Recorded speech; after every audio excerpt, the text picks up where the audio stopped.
right? Shalawam. Shalawam. You are the Hebrew Israelites, GMS the ones can't come in to get the preach 100% truth according to the Bible. All right. Now, before we get started, we'll give our praises to YAHAWAH, bahasham, bahasham, the Bible says Apostle Elders of GMS, who we learned this truth from, and peace and mercy to the elect that's following the ways of YAHAWASHI to the best of their ability. All right. I want to first talk about is that, hey, there's a destruction that's coming upon America. All right. And that destruction is going to be a nuclear destruction. All right. Well, hey, I should be a nuclear missile. Hey, let's go shoot down upon America, go destroy the whole thing in America, man. All right. And once these things happen, hey, you cannot stop it, man. It cannot be stopped. All right. Well, hey, the Lord got written, the judgment of the Lord that's going to come upon the earth. Nobody can stop it, man. Not Esau, not his technology. Nobody can run from it or nothing. Like, yeah, if you get caught up, you get caught up. You know? That's what we're going to, man. We're starting the second Ezra. John, it's the book of 2nd Ezra, chapter 16 and verse 1. And it reads, Woe be unto Babylon, woe be unto thee, Babylon, and Asia. Let that go fast.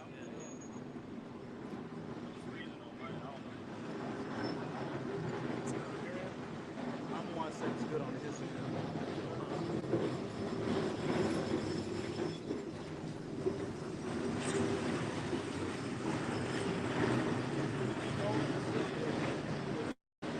Book of 2nd Ezra, chapter 16 and 1, again. Woe be unto thee, Babylon and Asia. Woe be unto thee, Egypt and Syria. They say Babylon, Syria, and Egypt, all that's spiritual name for America, man. And Asia is literal, all right? And basically it's saying, hey, destruction unto them, especially America. You know what I'm saying? Verse 2. Gird up thyself with the cloths of sack and hair.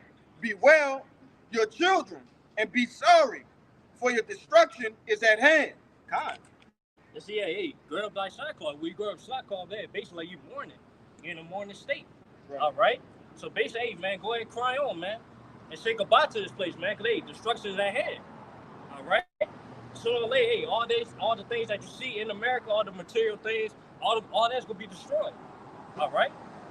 If I can say, along with the ideologies, the doctrines, the false idols, all of the things that kept America, which is known in the scriptures as Babylon the Great, afloat, all of those things will be destroyed in due time. Yeah, due time. It's at hand. It's closer than we think. That's right, all right? So at the end of the day, hey, man, everybody need to come together, you know what I'm saying, and sing that song there, from Amir the Titans. Y'all watch that movie, Amir the Titans? Nah, nah, nah, nah. Hey, hey, hey. Goodbye. That should be a national anthem right there, man. Because they just come upon America, man. You know? Sooner or later, hey, it's going to be, hey, America will be long gone and never coming back, man. That's right. All right? Keep going. Verse 3. A sword is set upon you, and who may turn it back? Question mark. Yeah, the sword, man. But hey, that's going to take the ICBM nuclear missiles, all right? It also ain't going to take these race wars, too. You know what I'm saying? Hey, once, hey, you know, guns gonna be shot fired, all right? It also, basically, it's gonna be wars, World War III, all right? Once these wars pop off, hey, there's no turning back, man. You know, there's no turning back. Like I said, what is it? It says a sword is set upon you, and who may turn it back? And who may turn it back, man? You know, you can't bargain with the Lord. You know what I'm saying? Say, oh, hey, remove this war. You know what I'm saying? Let it be peace. All right, but hey, because that's, hey, YAHAWASHI says he come down to send peace, man. He come send fire upon the earth, man.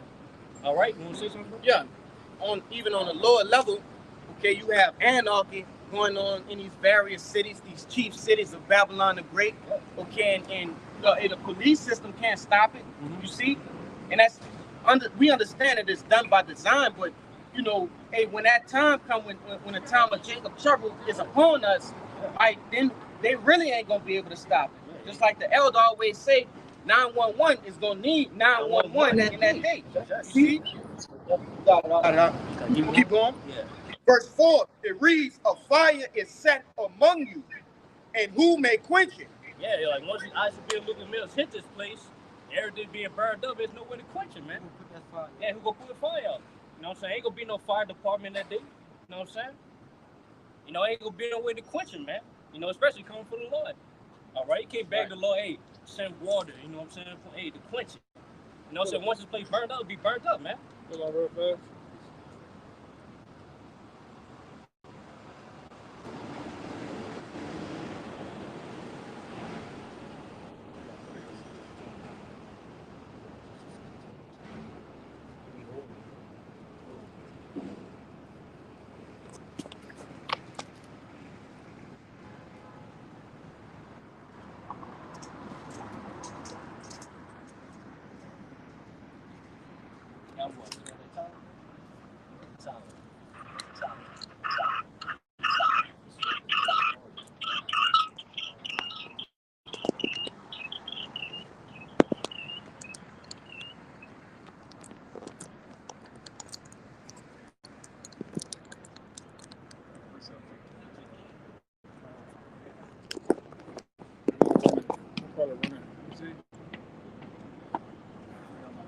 It might heat up because of the fucking heat.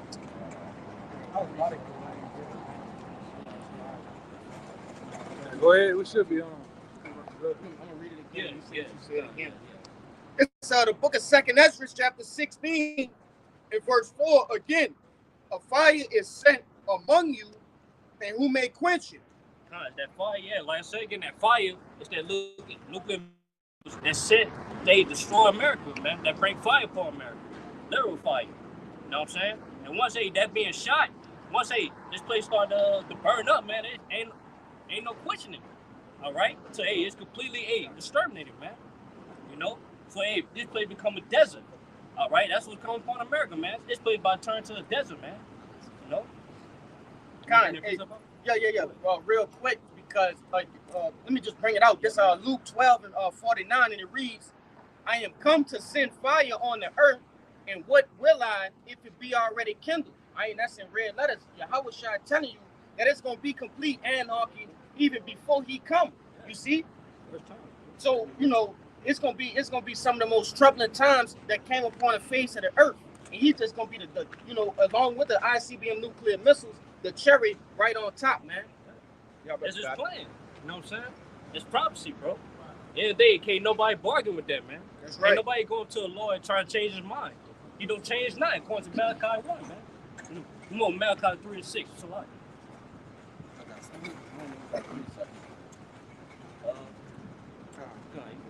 This is backing up the point you was making about who could turn back the hand of the Lord when his judgment reached this place.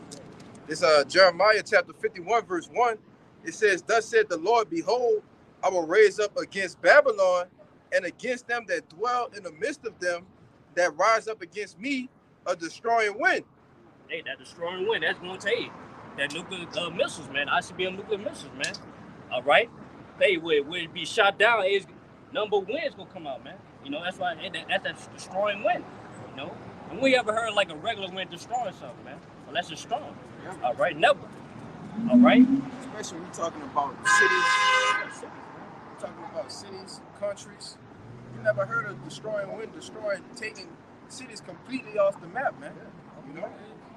But this verse 2, it says, "And I will send unto Babylon fanners, and they shall fan her, and shall empty her land. For in the day of trouble they shall be against her round about. Against him that bended, let the archer bend his bow, and against him that lifted himself up in his brigandine, and spare ye not her young men, destroy ye utterly all her hosts." And that federal represent all these heathen nations, man. They gonna come against America, man. That's right. You know, as you can see right now, articles ain't being brought out, man. They come against America. All right, and they all go, have that nuclear ability. You know what I'm saying? They gonna sit upon America, man. Yeah. And no such thing. They break it down, but that's going to their armory, their weapons, but missile defense. Yeah, defense system, man. It's not gonna stop it, man. Cause the Lord had it. The Lord had it written, man. It's going to happen, man. You know, the Lord's gonna succeed His plan. All right. Like they bring out that account all the time. You had the chariot shut down the missile defense system. Yeah. It just completely went offline. Yeah, well, that's what's gonna happen in that day when like you said, when those archers let those arrows go. Yeah, it ain't gonna be nothing to protect you. You know, you gotta do. That's all you have, bro? Yeah, that was it. If I can say, not up. Say something about? Not only did they stop the nuclear defense system, they also started up missiles as well. That's right. You know, it's crazy.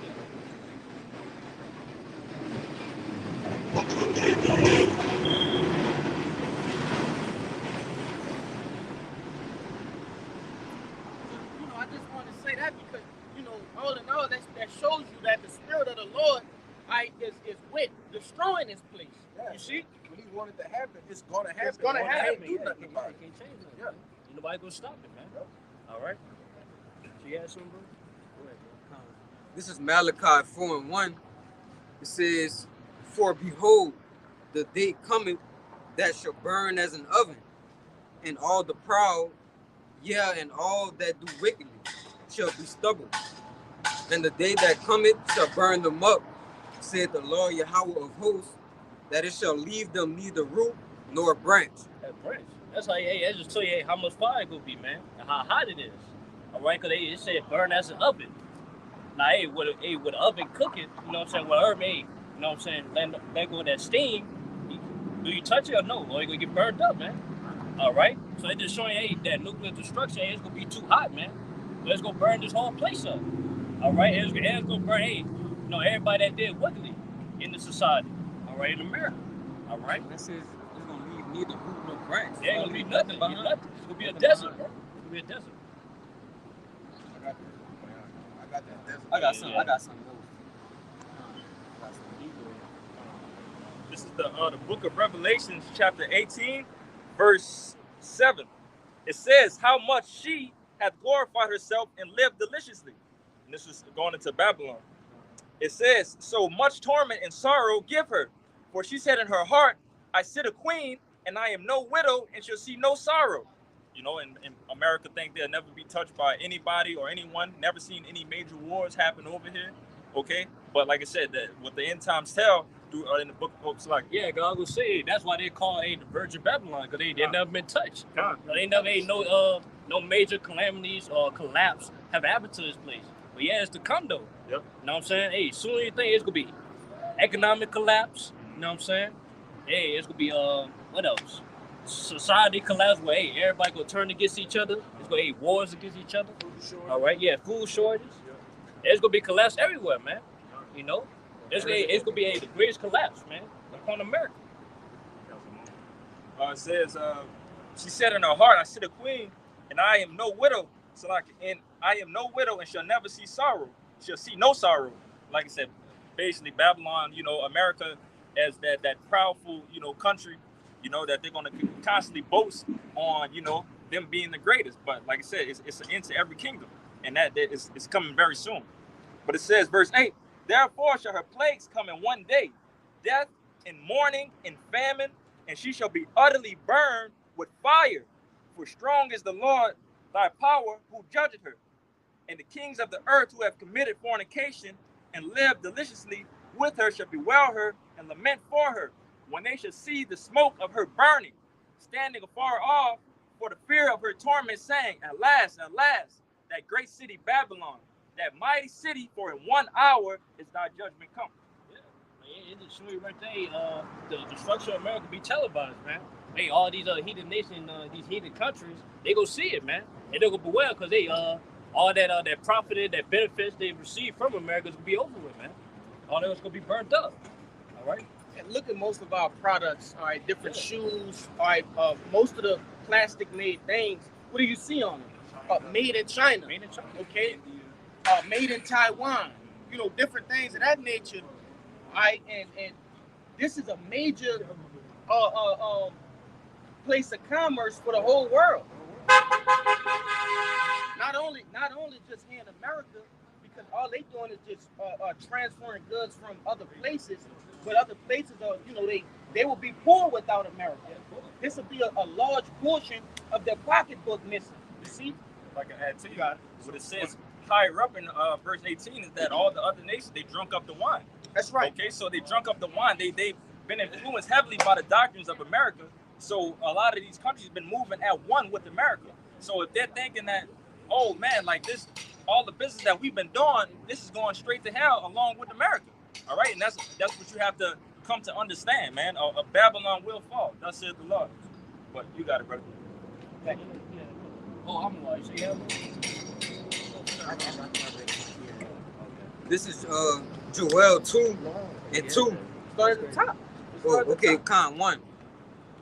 And the heading of this chapter says the day of the Lord. All right. Verse 1. It says, blow ye the trumpet in Zion, and sound an alarm in my holy mountain. Let all the inhabitants of the land tremble, for the day of the Lord Yahawah cometh, for it is nigh at hand.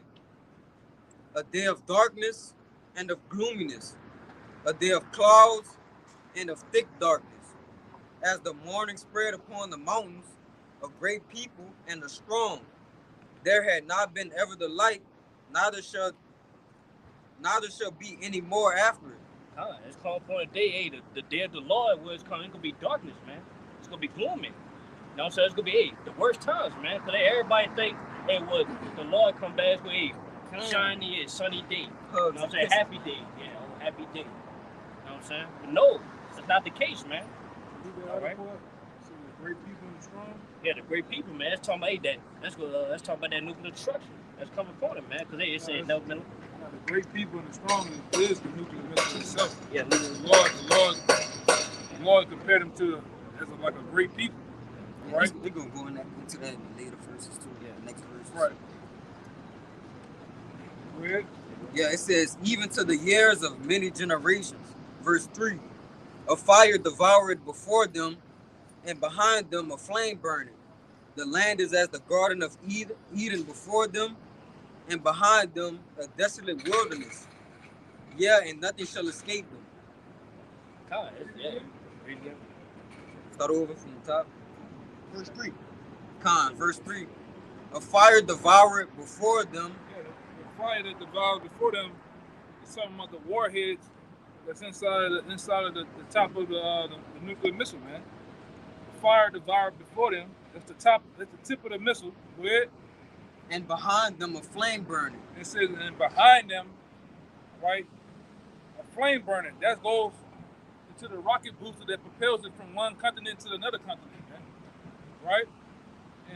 And Joel was only describing, he was only describing what he can kind of basically understand at the time, man.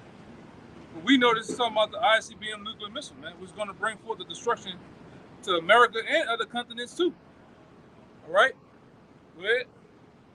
The land is as the garden of Eden before them. Meaning, at 1 minute, the land itself, it looks like the Garden of Eden. Because what the Garden of Eden looked like? It looked like a paradise. Plus grass, greenery, you name it, man.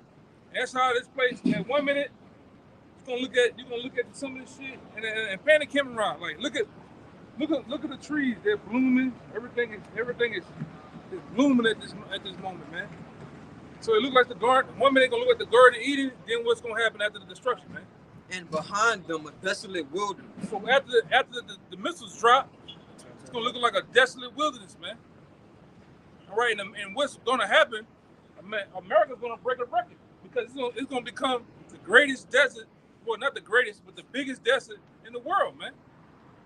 All right, instantly, it's gonna become the biggest desert, known to mankind. From California to New York to goddamn South America to the Canadas, man. Okay, that's how. And like I said, going into Isaiah the 34th chapter, the Lord said He's gonna make this place to where you're not gonna even know where the borders are at, man. All right, but that was it. It's up to you. It's up to Him.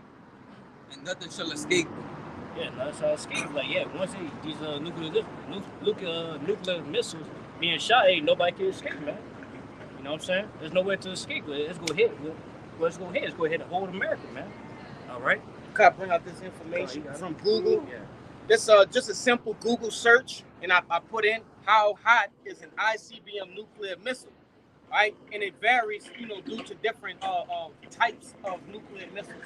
But this reads, it says during the period of peak energy output, 1 megaton nuclear missile can produce temperatures of about 100 million degrees Celsius at its center. Yeah, you know, we deal with Fahrenheit over here. All right, so it's even hotter. So your everyday your average everyday oven gets up to what 300 to 400 degrees Fahrenheit. That's not even touching. It's not even close to what's coming out of that thing. You know how you be. You know how Jake get. Jake be with the boo, get the brownies, get the cookies and shit. Yeah. And all right, you get them. You know Jake love that type of shit, man. Cinnamon rolls with the iced cheese. You know what I'm talking about? Yeah, the cream cheese, icing and shit. Butter biscuit. And that motherfucker the sizzling and they get the perking. You know, you open that bitch up. Oh, you get the mint. Try to go in there, but this ain't that heat ain't nowhere near the heat of the missiles, man. All right, go ahead, bro. If I could say, all right, I'm gonna read it again. Just the last part. It says, it can produce temperatures of about 100 million degrees Celsius. All right, like the brother said, we deal with Fahrenheit. Okay, but this is talking about Celsius, and this for those who don't understand what this means. It says about 4 to 5 times that which occurs at the center of the sun. 4 to 5 times. Jake can't even look at the sun, let alone better heat of it. Right. You see? And it says in places over that close to 1,000 miles away, you can still experience third-degree burns, man. That's right. Or more. That's why we understand why the book of Zechariah, the 12th chapter, talks about the flesh coming off people's bones, man. The eyes and the tongues and their tongues just disintegrating in their holes, man. Yes, sir. You know? Like I said, when the Lord dropped them missiles through these nations, man, the Lord's spirit gonna be on the missiles too, man, to do what they do. Go ahead.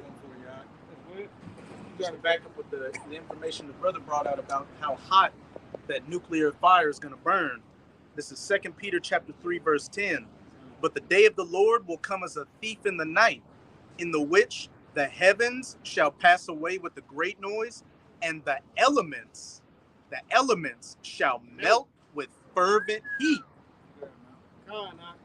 The earth also and the works that are therein shall be burned up. New heavens, the heavens, that's representing the rulership, man. All right, so basically, once this place get burned up, it's gonna be the end of Esau's rulership, man. So-called white man. All right, they say all the things in America, you know, all the works thereof is gonna be burned up too. All right, you know, that's it, man. I got something back there, bro. Yeah, bro. Yeah, no, you got something. Yeah, I had something back there, but this is Zechariah 14 and 12. It says, and this shall be the plague wherewith the Lord Yahawah will smite all the people that have fought against Jerusalem. Their flesh shall consume away while they stand upon their feet. Yeah, there's only one thing that can do that, man. I mean, you can put a person in an incendiary, different thing like that. That takes time. That's a process. You know, you could burn a person with 300, 400 degrees. Come on. But to get that Sarah treatment, just instantly evaporation, it's only one thing on the planet Earth that can do that, man. That's right. I'm talking about you got Esau. All right, we know about this devil. This devil has a slew of weapons. All right, that's why I tell you, Jakes, all the time. Wherever the fuck you think you got, the so-called white man through DARPA. All right, go look up DARPA, man. Through DARPA, the so-called white man has, all right, robot cheetahs that can run fast as fuck, man. They got robots. They got weapons 40 years advanced than what the hell you got. You niggas just got a Austrian Glock, a Glock 1719. You think you the shit? This man got DARPA. He got the dude weapon. All right, what it's called? This man's got GMO mosquitoes. Yeah, he got CERN. Yeah, he got CERN and all type of shit, man. You Jakes ain't ready, right? On no level. On no type of level, man. That's the worst thing they could ever did. Give you niggas access to them goddamn Dracos, man. Weak ass Dracos, man. You niggas think you doing something. We talking about a guy that was born. It's been rooted in him from birth since the beginning of time with his ancestors to kill, man. This man is an elite elite fucking hunter. Them talking about the so-called white man. It's hardwired in them, man, to be that way. And you niggas talking about what you gonna do? This man, this, like I say, in DARPA, just one of the things that you know about. All right. Read that part again. It says their flesh shall consume away while they stand upon their feet. And this man, just like the Russians, he got other shit that he just ain't pulled out. The Russians just said, fuck it, we gonna boast and put it out there to the world that we got hypersonic missiles, man. Yep. All right? We got hypersonic missiles. I'm telling you, though. Right. Yeah, they show you that. Yeah, What's in the cupboards? You know?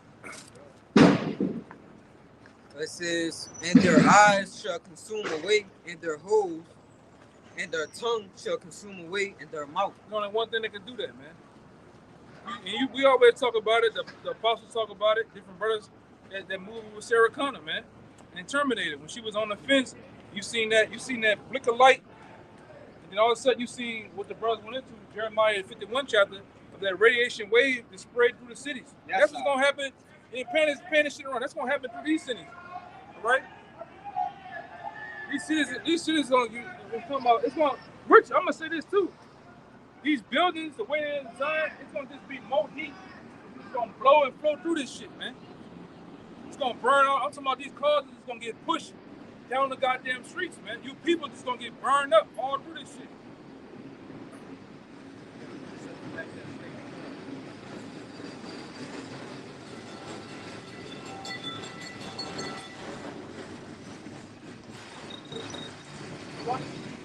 Even with these goddamn buildings. These goddamn buildings, a lot of these buildings gonna come down. Top of all this shit. Yeah, old as a motherfucker, man. Alright, these windows and shit, this shit is gonna get blown through. Because what happens with those missiles? If you drop a nuke right now, just say in Jackson, Mississippi, you down here, you can still get experience blindness, man. But that light is like bright as fuck.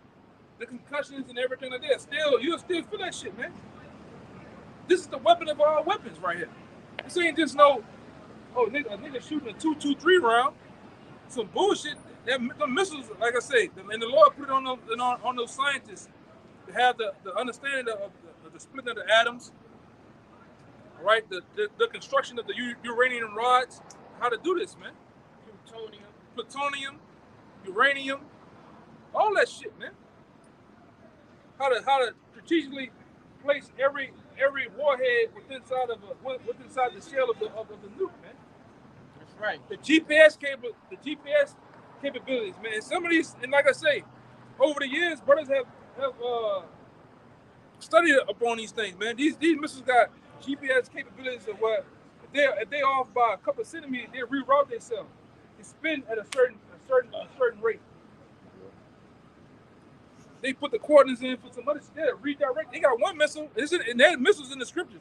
The Lord talked about the fiery serpent. They got a missile that actually dodge other. Like if you have a warhead coming at it, they can actually dodge it and still stay on the coordinates where they want to go, man.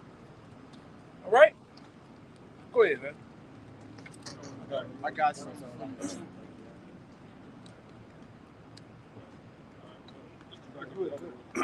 the book of Revelation, chapter 6, verse 4. And there went out another horse that was red, and power was given to him that sat thereon to take peace from the earth, and that they should kill one another. And there was given unto him a great sword. Hey, that represents Esau, man. So-called white man. He was given that power to kill, man. The sword. Yeah. That blessing, man. And that blessing goes back to the book of Genesis. Genesis 1:27. Yeah. Right. So you talking about elitists in the art of war, man. Right. And he learned that from his forefathers, man. The art of guerrilla warfare, constructing. You look at the Roman Empire. They were elite at their time in the art of warfare. You think you fighting them head on, and then they come in on both sides to pressure you in, man. Right? With the help of Jake too, because you had Jake's helping them out too, man. All right.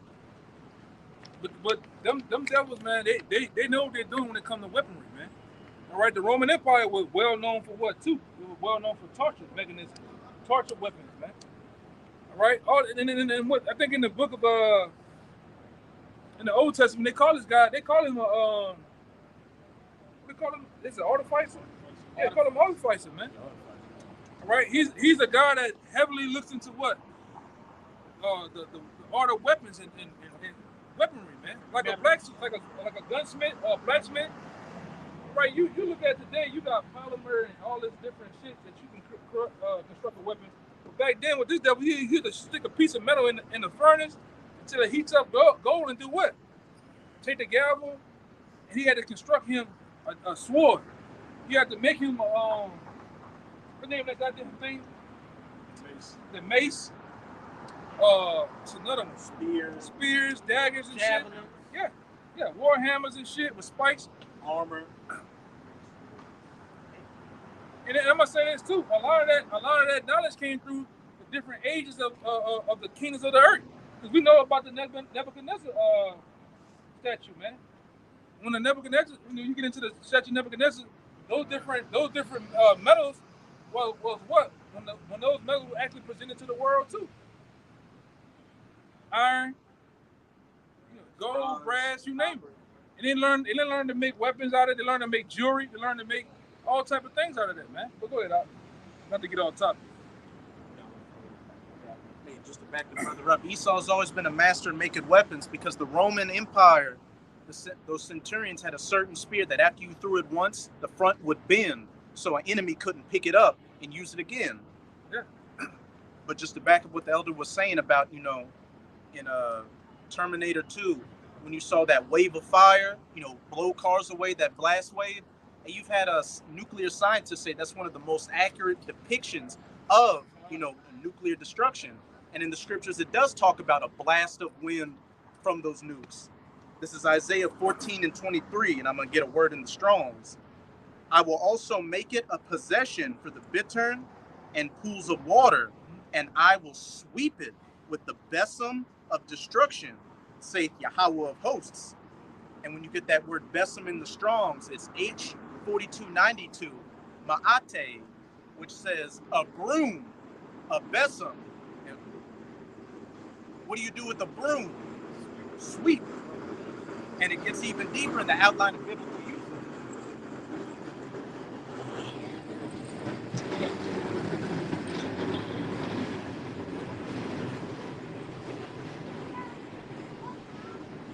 In the Strong's definition, it says a broom as removing dirt, to dust, i.e., remove dust. Besom. That's right there. It's gonna turn to a desert, man. That's what them missiles gonna do. They're gonna move this dust, this filth, right? Leprosy, and fire cures leprosy. Yeah, man. That's the cleaning agent of the Lord, man. Like I told you a couple weeks ago, last week. You got Mr. Clean, you got Fabuloso, you got Bleach. Hey, the Most High got his way of cleaning too. Man, look, they get ready for war, man. All them fucking drills, they running. Look at that shit.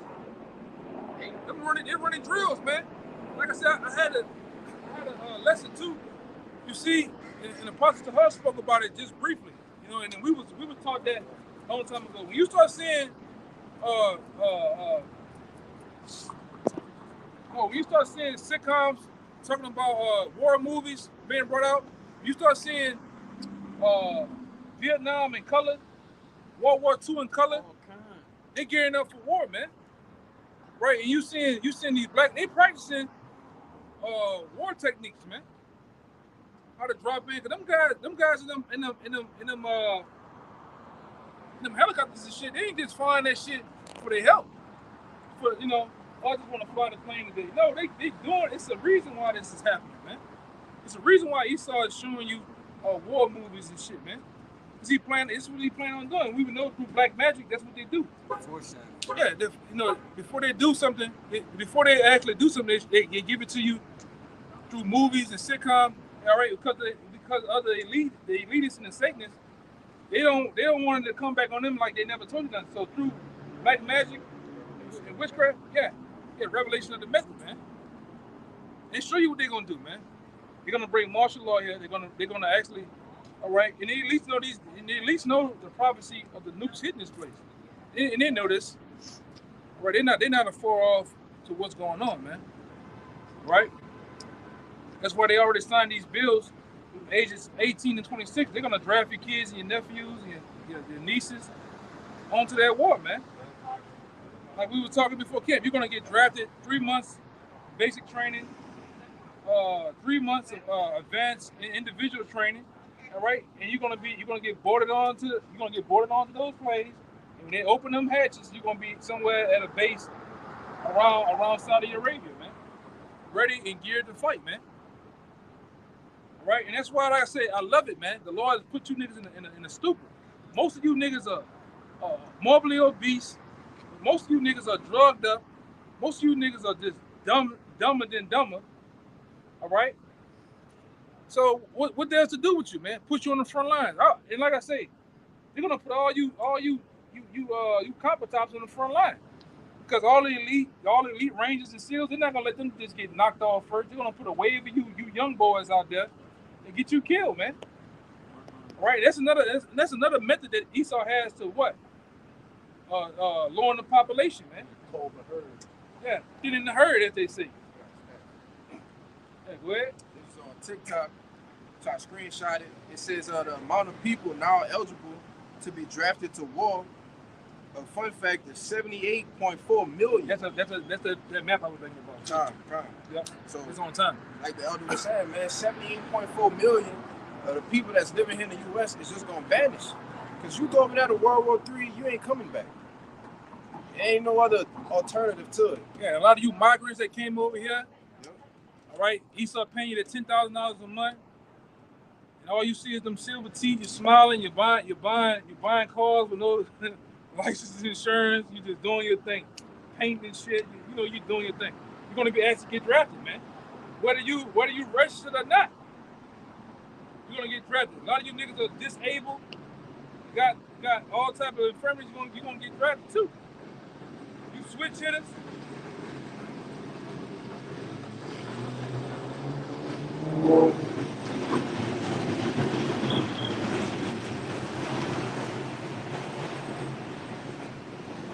You switch hitters, you're gonna get drafted too.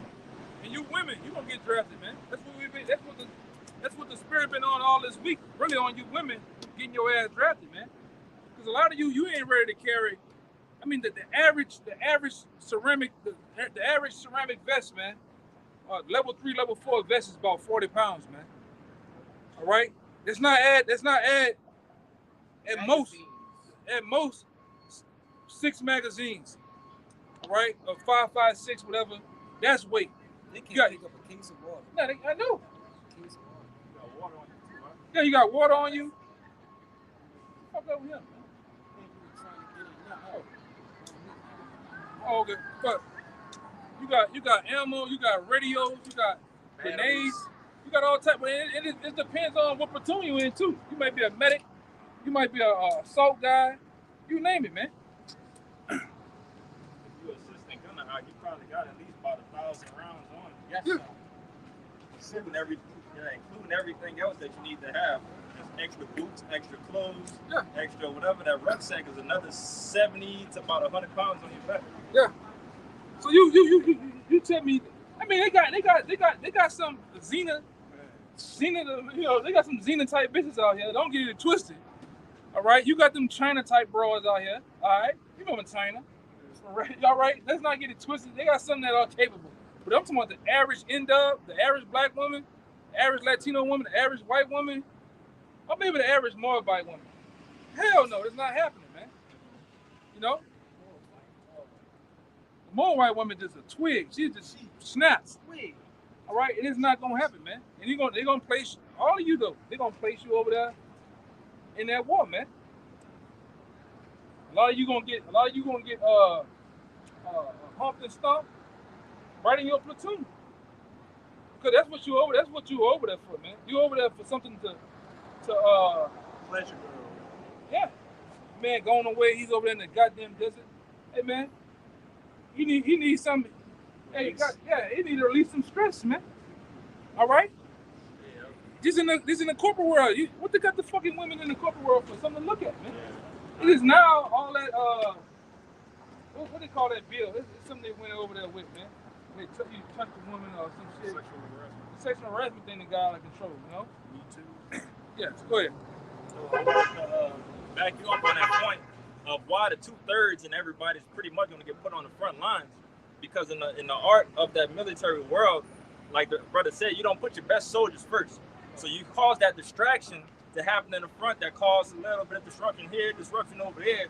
But then you got the Green Berets, you got the SEALs that's actually operating in the back lines of everything, to make everything process. But the people on the front line is usually what they call it a one-way flight. Yeah, one-way trip. Yeah, a lot of y'all, when y'all get drafted, you're not coming back too, man.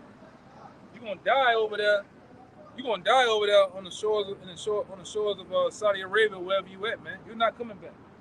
Sad to say, we the first year to tell you you're not coming back. Right? Ages 18, 26, and they might broaden it even higher, man. All right? Oh, I'm not going. Oh, I'm gonna go get pregnant. They ain't hearing that shit. You gonna go, or you gonna go your ass to jail. And not just any jail, you gonna go to military jail, man. All right? A gulag type of jail. All right? They had an incident that happened with my people like a couple of days ago. I think he wound up signing up for the military or whatnot. And so they came to the house. Oh yeah, I know they came. He wasn't there. Like my cousin telling me, like he not here or whatever. So they went to one of his other addresses, got his grandma, and came back like they saying he here. Like they just on him, bro. They just on him. Yeah, I had an uncle. He tried to duck and dodge. This is when I'm in high school. I had to be in 10th grade, 11th grade year. He was playing them games. He didn't want to be in the military. He signed up. He didn't win. But he still got time. He was a teacher. He was like the social studies teacher or some shit. And man, I remember we was in class. I'm in class with that boy. That boy, look. I guess you seen one of the MPs walking around the school, trying to, you know how it's a school kind of big, so they're like is that where they asking somebody a question? He just broke out the running, ran across the field. Hey, you got Aberson. He's on the read in the back of Aberson. Got a big field and got them gray apartments in the back. That boy shot across the apartment. You seen that Humvee, that Hummer. Ran his ass down, man. You come back, you a teacher, you just embarrassed the whole school out there looking at you. They gonna get you, man. You can't, there's no running. That only mean one thing. That mean that they signed that paper. Yeah. When you sign that paper, you sign your life with it. Yeah, it's over with, man. A lot of you niggas sign that paper and trying to renege. You have a heart to heart and try to play crazy. They don't give a damn, man. Especially in the time of war, they need all people they can get. Yeah, all hands on deck. And Ukraine is giving you an example of what's going to happen over there. They've closed the borders so Ukrainian men can't leave, and even if you're a dual citizen now, you can't leave. This was gonna happen. That's what's on the selected service system website. Dual service people that I'm from Trinidad. I'm from Jamaica. And I live here in the U.S. Well, you gonna get drafted, man. You women that's from all these places, the islands and Dominican Republic, you gonna get your ass drafted. All right. You Skittle people, the L to the G to the whatever the fuck L dress and the plus, all them in the plus sign gonna get drafted, man. All right. Shanae gonna have to get in there fucking pole, put that bit. You want to do that shit, man. You right? What they call that damn thing? The mortars and shit. You want to get in the mix with that, man. People want to hear that shit. And also in Ukraine too. Now they're opening up combat duties to women, and as the brother was saying, people are trying to escape. They're pulling up those vans and grabbing crippled men in their 40s, 50s, sending them to the front. You know, on the selected service website, even people that's trying to escape Cuba and these other countries, you get over here, try to get amnesty. Amnesty. Yeah, you're getting drafted because the apostles brought up an example. They brought up example back then when a lot of those Italians came over here. As soon as they stepped foot off the boat, they were signing them up into the military and getting shipped right back the fuck out. Yes. All right. They did that with the Irish during the Civil War. Yeah. Then like a lot of y'all gonna just get that Ukraine treatment. Now Ukraine, they said, look, ain't no man can leave the country, man. A lot of these people, they would ask their best friend. What's happening in Ukraine and in Russia? A lot of young men, they would ask their best friend to break their legs so that they wouldn't get conscripted. But like the elder was saying, you don't get drafted anyway. This is a military that's fully automated, a bunch of machines. You could be crippled and still get drafted. And then the numbers are low. They can't even get you people. Y'all worried about dope, drugs, and hip hop. They can't even get you to even sign up, man. But see those nations like Russia, they've been war ready. Them dudes got to sign up for the military. I believe. Don't quote me on this. I believe at the age of 8 or some shit. 8 years old to a grown man, they have to enlist and they have to do something for the military. That's why the citizens over there are ready to fight. Over a million something citizens ready to go, man. Them boys war ready. You gotta give it to them. They hard-bodied than a motherfucker, man. They ain't like you Americans over here, man. When you see blood, you throw up, you get sick, you get weak, man. Right? But all you niggas that want to be bad, you got the glizzes, you listen to NBA Youngboy, all right? The Pooh Shiesty niggas, they got a place for you niggas, man. Right in that army. All right? Well, Halalyam Shazad is gonna be way in one of them motherfucking houses sniping you niggas, man. Cause you niggas are really so thrown off. You think Call of Duty is real. Yes, sir. You think once a nigga shoot you, you come back or some shit. You think in warfare you could just run out in the open. You niggas be shooting way up here. Yeah. Not in the real warfare, man. You stick your ass out there if you want. All right. To the spirit world you go. Go ahead, bring that one up. Backing up exactly what you just said about these men, you know, with the Pooh Shiesties, the Glizzies, the Dracos, how they gonna be in that day. This is Jeremiah. I want to say this. Most niggas in the military, they die from friendly fire or they die from explosions and shit, man.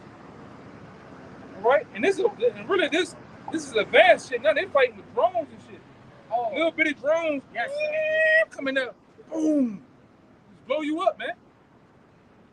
You got a flank of the house held down. This nigga just gonna drive a drone through the window, just blow you up, man. I seen that. Yeah. Hey, they had one Russian trying to surrender. He was wounded, and the drone still blowed him up. He was trying to beg, and they still blowed him up, huh?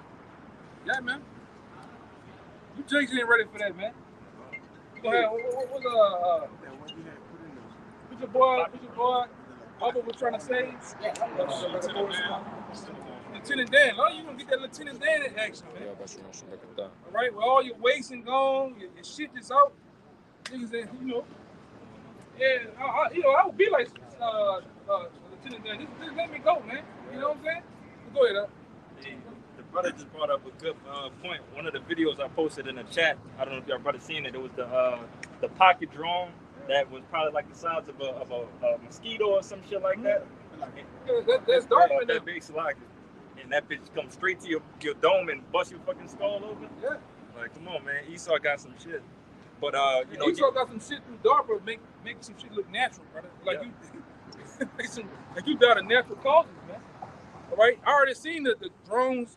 They got fly drones, small as a fly, that just spy on you all day, man. Right? All dynamic. Fucking just fly, and the fly just go over there, and niggas listening and watching you, man. Go ahead.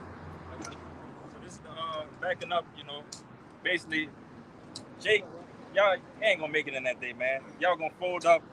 But this is Jeremiah 30 and 5. It says, "For thus saith the Lord Yahawah, we have heard a voice of trembling, of fear, and not of peace. Ask ye now and see whether a man doth travail with child. Wherefore do I see every man with his hands on his loins, as a woman in travail, and all faces are turned into paleness. At last, for that day is great, so that none is like it. It is even the time of Jacob's trouble, but he shall be saved out of it." Hey, when these things happen, man, hey, Jake will be scared. You know what I'm saying? Cause you talking about Jake, man. Jake get scared of a snake, man. A lion, a bear, rats. Yeah, roach. You know what I'm saying? This is a black woman. How does black woman go? Yes. How you gonna go to fight when some of them places that you plan on going? It's like you go to Russia right now or Ukraine or around that region, you got rats over there, man. Yeah, I'm gonna get one.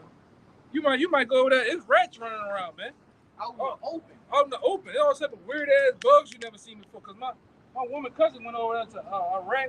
They had him stationed over there. He was, oh, bro, look, he on the phone. Look, ain't see the hot nasty is over here. Look, he had weird ass crickets on the ground and shit. I'm like, what the nigga complaining about?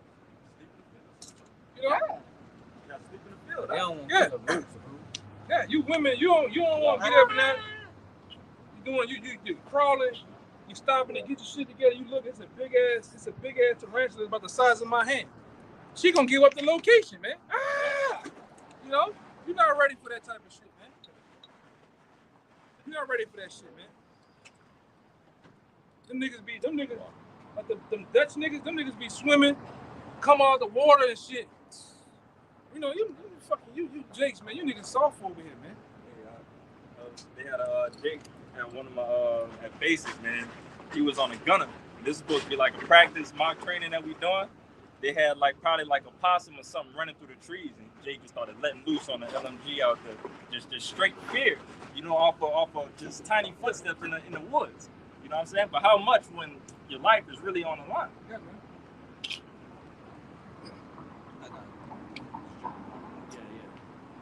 This is Jeremiah 18 and 21. It says, therefore deliver up their children to the famine and pour out their blood by the force of the sword, and let their wives be bereaved of their children and be widows. Yeah. A lot of you women, you're gonna be bereaved of your children, because your children, they're gonna die, man. Your husband's gonna die, they're gonna go get drafted, your children gonna get drafted, daughters and shit. You're gonna be left alone, man. Sobbing, crying, man. All right? And like I say, it's gonna be war all around the world. It's gonna be a war here in America. Race riots. All right? A lot of you Jakes, you soft. You know, Jake ain't no type of condition. Jake is not in no manner of being on some hard body shit, man. All right? How many of you Jakes ready to go live out there in the motherfucking woods if you need be, man? And he got swamps here. They ain't regular woods. They got all type. They got fucking mosquitoes out there big as that fucking Titan out there, man. Big as that Titan, that Nissan Titan right there, man. Spiders and shit. Alligators. The fucking alligators run after your ass, man. Yeah. Big ass hog, man. Snakes, poisonous snakes. Kill it.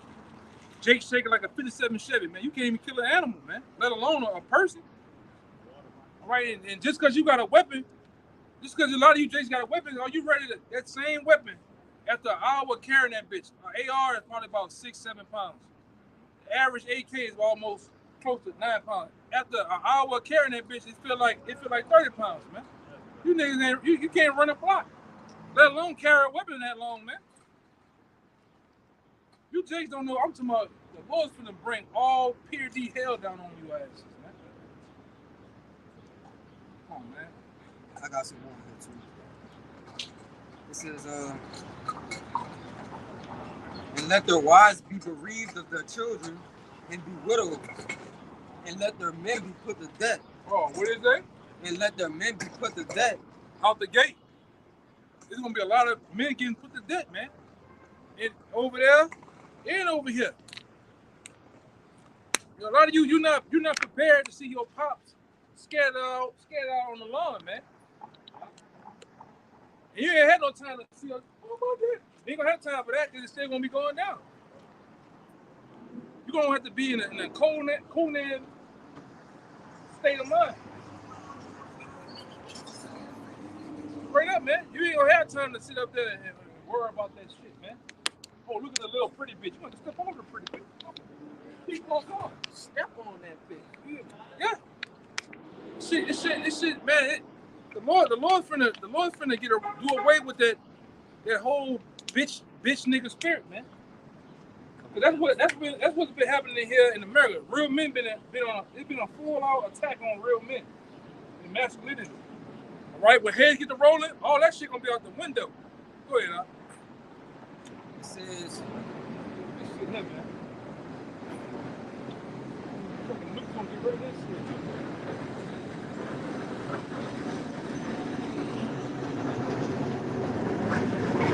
It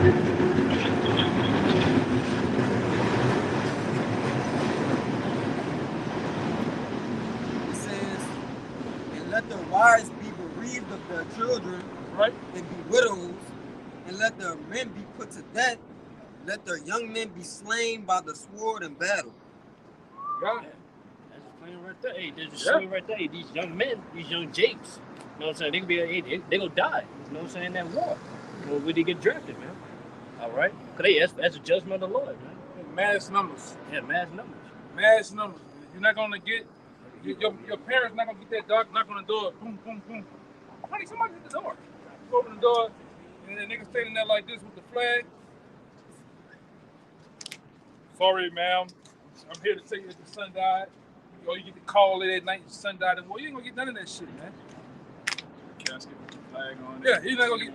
Yeah, all that old stupid shit. You're not gonna get none of that, man. Hey, you know the little thing where I forget exactly what it's called. Where if you have two brothers at war and one get to come home, so the mother can have her, one son left.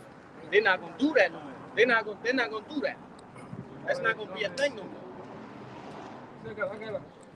My woman got a cousin. This nigga think he ain't gonna go to war because I'm colorblind. Man, them people ain't gonna get it. When that time, you think you're getting away, man. The people ain't gonna give a shit about that shit, man. Oh, say, bro, I can't go to war because I'm flat-footed.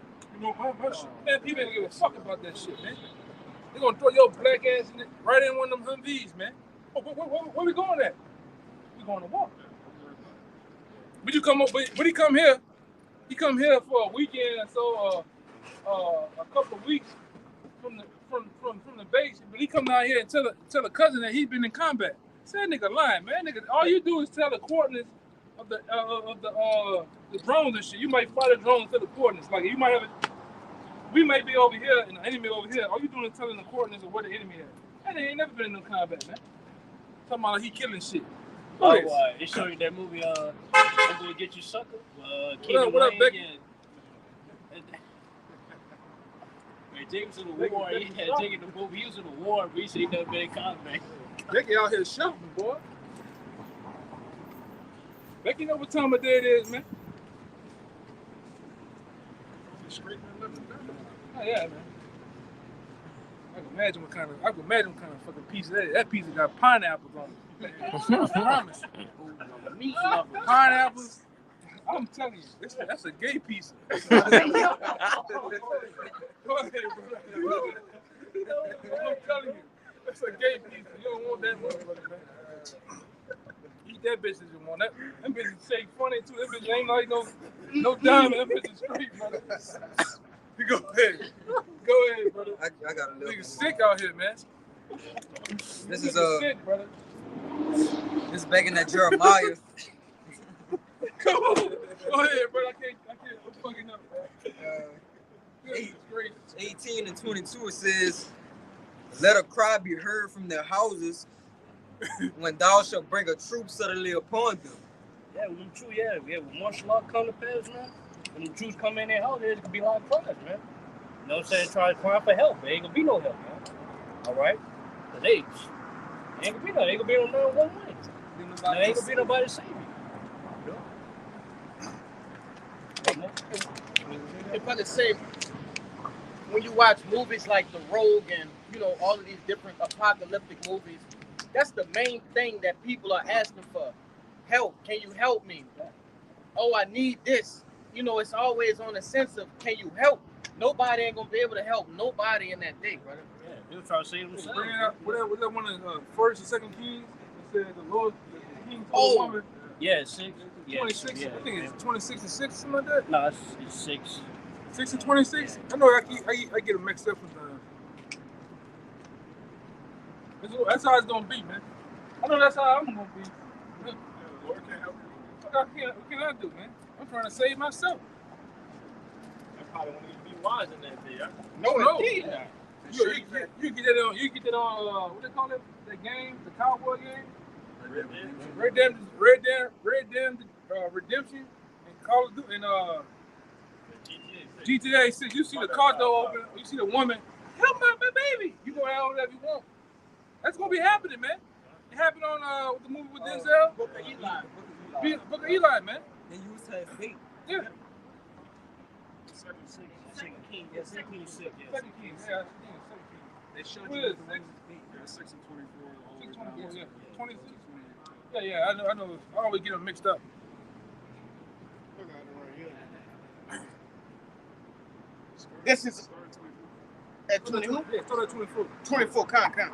This is the book of 2 Kings, chapter 6, and verse 24, and it reads, and it came to pass after this, that Ben-Hadad, king of Syria, gathered all his hosts and went up to besiege Samaria. And that's going to happen again, too. You're going to have cities besieged, all right?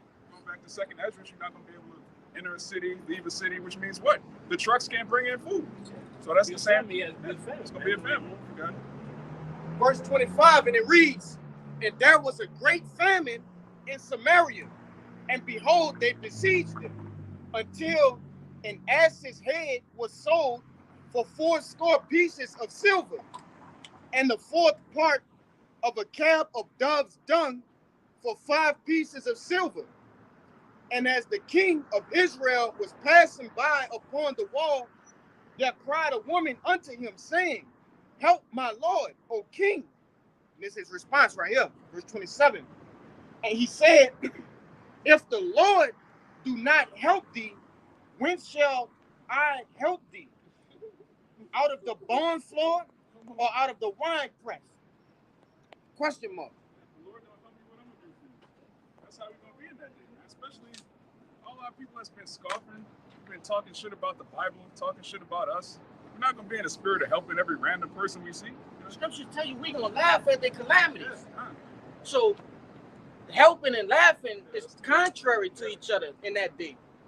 Y'all got it. We're going to help a brother. We ain't Yeah, helping. that's right. You know, brother in this family, we ain't helping them. This no random person, man. The Right? hell with that. 'Cause people gonna be playing games. It's gonna be doggy dog out here, man. All right, you ain't gonna. It's gonna be like the. I don't know if y'all ever played that shit called Z's. It's called Days. My bad. My dad. Days. Well, you can't trust everybody. There. You can either be an ally, you can be a quick enemy, real fast, man. They show you that in the book of Eli. They was using women as decoys, man. You have a damsel in distress. She hurt. You stop. Oh, it's a woman. I'm gonna help her. Then a gang of niggas hop out the side, man. Yeah. Being a so-called nice guy in that day is gonna get you put together. Yeah. And when they went to the older folks' home, they tried to give them sandwiches. They was acting like they was helping them. And then what? They tried to kill them and use them for what? For meat. Even on the road, it was like that. People was going. It's in the scripture too. That's right. People, children. People gonna be used as ransom, man. I got that. You ain't gonna better trust these people out here, man. All right, you gotta get that Care Bear Israelite spirit off you, man. You just got your chest glowing with a rainbow, a goddamn star or a smiley face. Man, you gotta get out of that spirit, man. Fuck these people, man. If you ain't got the truth, if YAHAWASHI preaching, man, and you're a brother's family or whatever, we ain't trying to help you, man. I ain't trying to help my goddamn people, man. The hell with them niggas, man. I've been telling them years ago of this truth. They know of it. They do what they do. So like I always say, I've been got my tears in, man. So, but when the day come, my family ain't know where I stay at. I'm serious. They don't even know where I stay at. So that we can cut that off right there. I'm talking about my mom, and they don't know where I stay at, brother. I stay in the city with them. Because I don't want in that day when all hell breaks loose, you come knocking on the door, man. You keep that shit to a minimum. What they call it? Neighbors. You be cordial with man. I ain't about to sit up there. Oh, here you go some sugar, brother. Here you go some ketchup, brother. Nah. When that day come, they gonna come looking for you. You the guy with the water. You the guy with this. You the guy with that. Nah, man. Cause you want to kill them people, man. And they watching your ass, man. That crooked nappy-head ass cousin he's always on Frenchman running G. He know about you, man. He know that you got the truth. He gonna play games in that day too. Now that nigga ain't answering the phone. I'm just gonna take the shit. It is what it is. He's gonna get doggy dog out here though, man. I got it. Yeah, go ahead. Doggy dog. This Matthew 24:12 says, and because iniquity shall abound, the love of many shall wax cold. Oh my God. That's the right day. Love go wax cold, man. Everybody is gonna be a cold world, man. You know what I'm saying? Yeah, dog eat dog, man. But then they, when it comes to like material thing like food, you know what I'm saying, drink, and such things like yeah. You know what I'm saying? What love? Hey, love and money. You gonna act cold, man. There ain't no love in that, man. They don't love you. Yeah, your brother not gonna be your brother in that day. Your cousin ain't gonna be your cousin. It's gonna be your enemy. Yeah, like Jake Jake gonna betray you. Yeah, like Jake be saying, you gotta get how you live, man. You want them. Hey man, that's how that shit is on that thing called Days with a Z. Like all us might be together. We might run down on two dudes. You know, they might act like they called you because they don't want to get killed, but then at the right opportunity, they'll kill you. So either y'all keep going about y'all business, or we just keep going about our way. In most cases, you won't have to sneak around. You watch 5 different people shoot it out over there. You gonna have to. You're not gonna get out there with that shit, man. You know, it's gonna get nasty out here, especially in these cities. We already told you already. These cities, these major cities, New Orleans, especially. Man, LA. You know, let the Lord be with the brothers, man. LA. Oh man. Chicago. All this shit, man. Houston. Them bitches gonna come battlefields overnight. Yes, Overnight, man. Huh? Your boy, the health ranger, said these cities are gonna become kill zones. Yeah. But every move you see, like before the warning, they be like, get out of the major cities. Yeah. That was just go to the road. Get out of the major cities and don't travel on the main roads, man. You brothers, that's why I said you brothers that live here, you gotta learn how to get the fuck around this city without I'm going on Claiborne, I'm going on 2-lane and Broad, 2-lane, Broad Street. You gotta learn how to go to the back routes, man. Yep. Because in the cities too, in a lot of cases, you're gonna be walking. Yes, you gonna better get in no whip, man. Them niggas gonna have shit barricaded off, neighborhoods barricaded off. People just gonna stand in the street with their weapon. Either you gonna back up and get shot at, or you gonna run over this. Yeah, sure. Yeah, man. You gotta, and brothers I brought up before, look up that term. You have to learn how to become great men. Really, learning how to become great men, it starts now, man. You know, not to be loud. You know, moderate clothes. Don't have logos and shit on it, man. Drawing attention to yourself and shit. You got to learn how to get out this bitch. How many of you brothers? Do you brothers know where the east at right now? That way. You know, where the west at? That ain't the west. That way.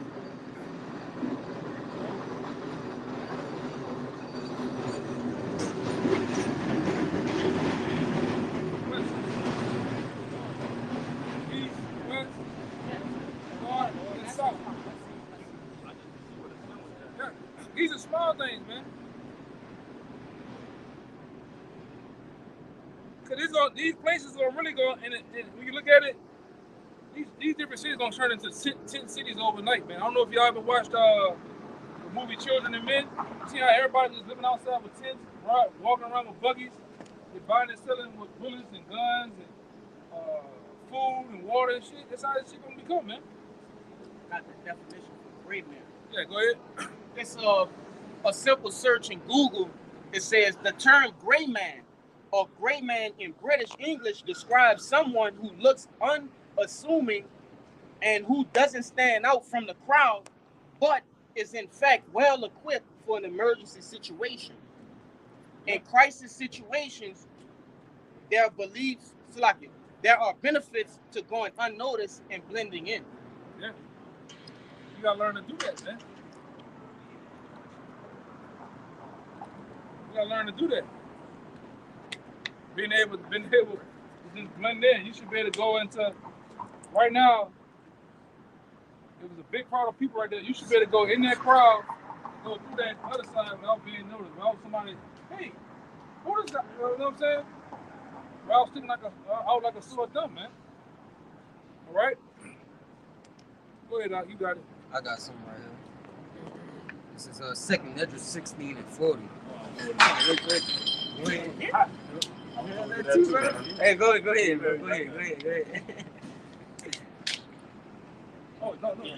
Go ahead, Oh, This is 2 Esdras 16 and 4. It says, "O my people, hear my word.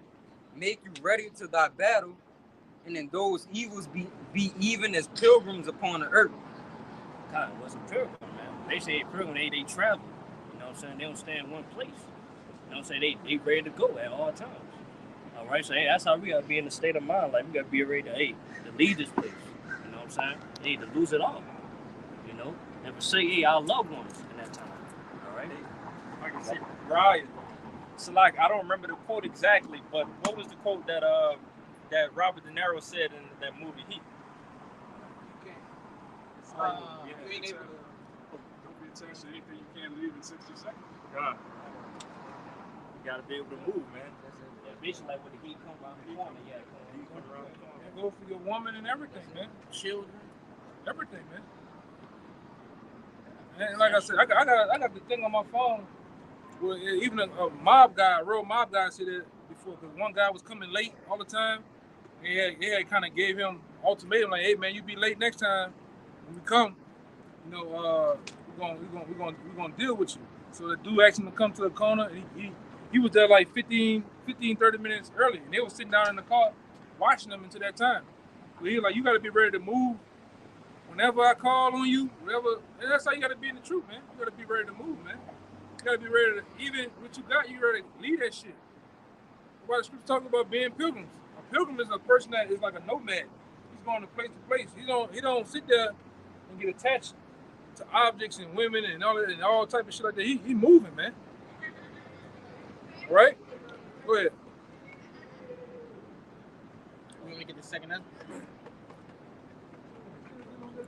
This is the book of 2 Esdras, chapter 15 and verse 14, and it reads, "Woe to the world and them that dwell therein, for the sword and the destruction draweth nigh, and one people shall stand up to fight against another, and swords in their hands." Hey, it's gonna be war amongst the people, man. No race wars, man. You know what I'm saying?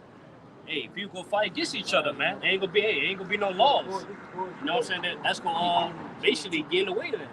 You know?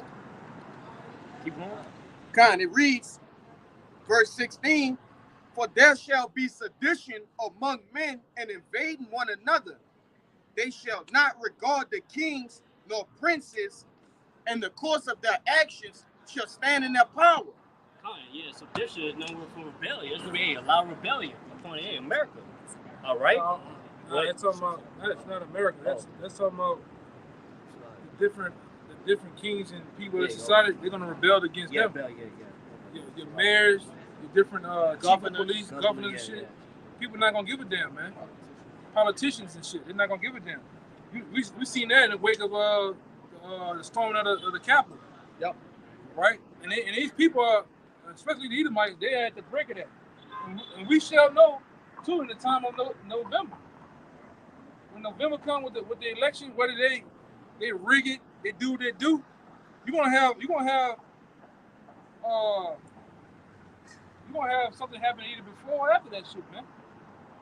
All right? And they're already saying it. These Edomites are definitely calling for a civil war here on the shores of America, man. All right? And then, like I said, the average Jake, you just caught up in Democrat, Republican shit, man. It's bigger than that. It's some bigger shit going on. All right? Trump and all these, hey, man. Them elites already selected whoever they gonna do, man. I don't get caught up in that shit. Go ahead, Come. It reads, verse 17, "A man shall desire to go into a city and shall not be able." A lot of cities will be shut down, man. You can't go to this different city to avoid, this worst time that's about to happen. You know what I'm saying? Hey, everything was shut down. It's gonna be martial law, no patrolling. Germany, right? Yeah. The papers. When in the time of Hitler, I think in the time when Hitler was around, they were going around asking for papers, man. You had to have you was going door to door, or when you was on the road, you had to produce papers to say where you going at. But they tried to do that too with the C-19. They wanted to shut down the highways. You had to produce paper or that little card saying that you already got the Yeah, man. Yeah, the Pokemon, man. So same thing gonna happen now. It's gonna happen. What happened then is a replay or a repeat is gonna happen now, man. Yeah, no new thing under the sun at all. Right, especially when the RFID microchip be that you have, man. It's definitely gonna be a full court press on that, right? Because you're not gonna better jump on these highways talking about, oh, I'm going here, I'm going there.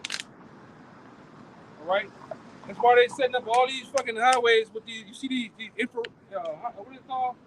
Ultraviolet lights. You seeing all these like the way stations. The way stations went from being on the side of the road to being on the road with various cameras that can read your read your tires and read all your license plate, and it scans you, right? And they got technology already that can scan, tell if you got the chip or not, man. Hey, that silver car or that blue car that doesn't have, they don't come showing back that they have the RFID chip. You're gonna have a cop gonna pull your ass over, man. They ain't just going to jail no more. You're gonna have a whole bus pull up, all right? The paddy wagon. You're gonna get shipped to one of these concentration camps, man. You about to say Oxalate? Oh, so with the Pokemon, a lot of people were putting up, scanners to where they got the Pokemon, and they were Bluetooth. They were having Bluetooth signals come up, and Wi-Fi numbers. So that's just setting the groundwork to know who has the stuff and who doesn't. Just to back up what the brother was saying. I don't know if you traveled through the east that night. Yeah, you see it. Yeah, Morrison, that turn, the white stuff turning blue or purplish. Yeah. Yeah, I think that's a part of what you was talking about.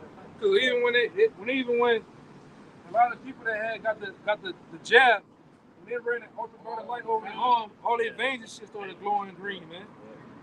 Right? And that's just another way that they can tell that you got the shit in you, man. They set that shit up smooth. Like I was telling them, brother, I remember one time down here, just in New Orleans, they didn't have 5G towers. I went to Baton Rouge probably like one time.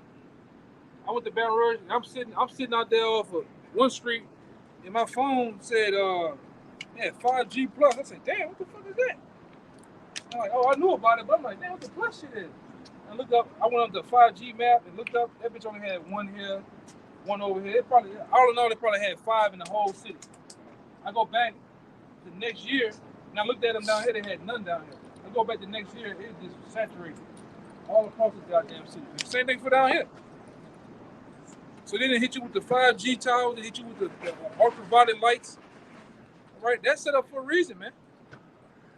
Oh, look at those weird lights, man. You get that shit dim. You can't even see nothing with that shit. You know what I'm saying? You can't see with that shit. Well, we grew up on the orange lights, you know? Yeah, not even the white. All the LED shit, man. Now the shit's blue. Go ahead.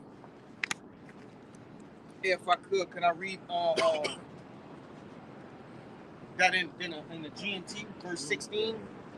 This the book of 2nd Ezra, chapter 15, and verse 16 in the GNT, and it reads, there will be great political turmoil with one group trying to overpower another and gain control while ignoring the legitimate government. There will no longer be free access to the cities because the struggle for power will bring destruction, terror, and total confusion wherever people live. And what's that? That's this government or the government bringing in third parties. They're gonna clash with each other. They're gonna clash with these other citizens around here too. The average everyday Joe Sixpack. You're gonna have Minutemen out here, Patriots. They all gonna get it on out here, man. And what we call a race ride, all right? They're gonna get it on, man. All right? And you got them right amongst us, man. All these fucking migrants that came over here, they're part of the Venezuelan army, the Guatemalan army, cartels, MS-13. All right? These different gangs they got over here. It's gonna be what Jake said in New York, it's gonna be bonkers.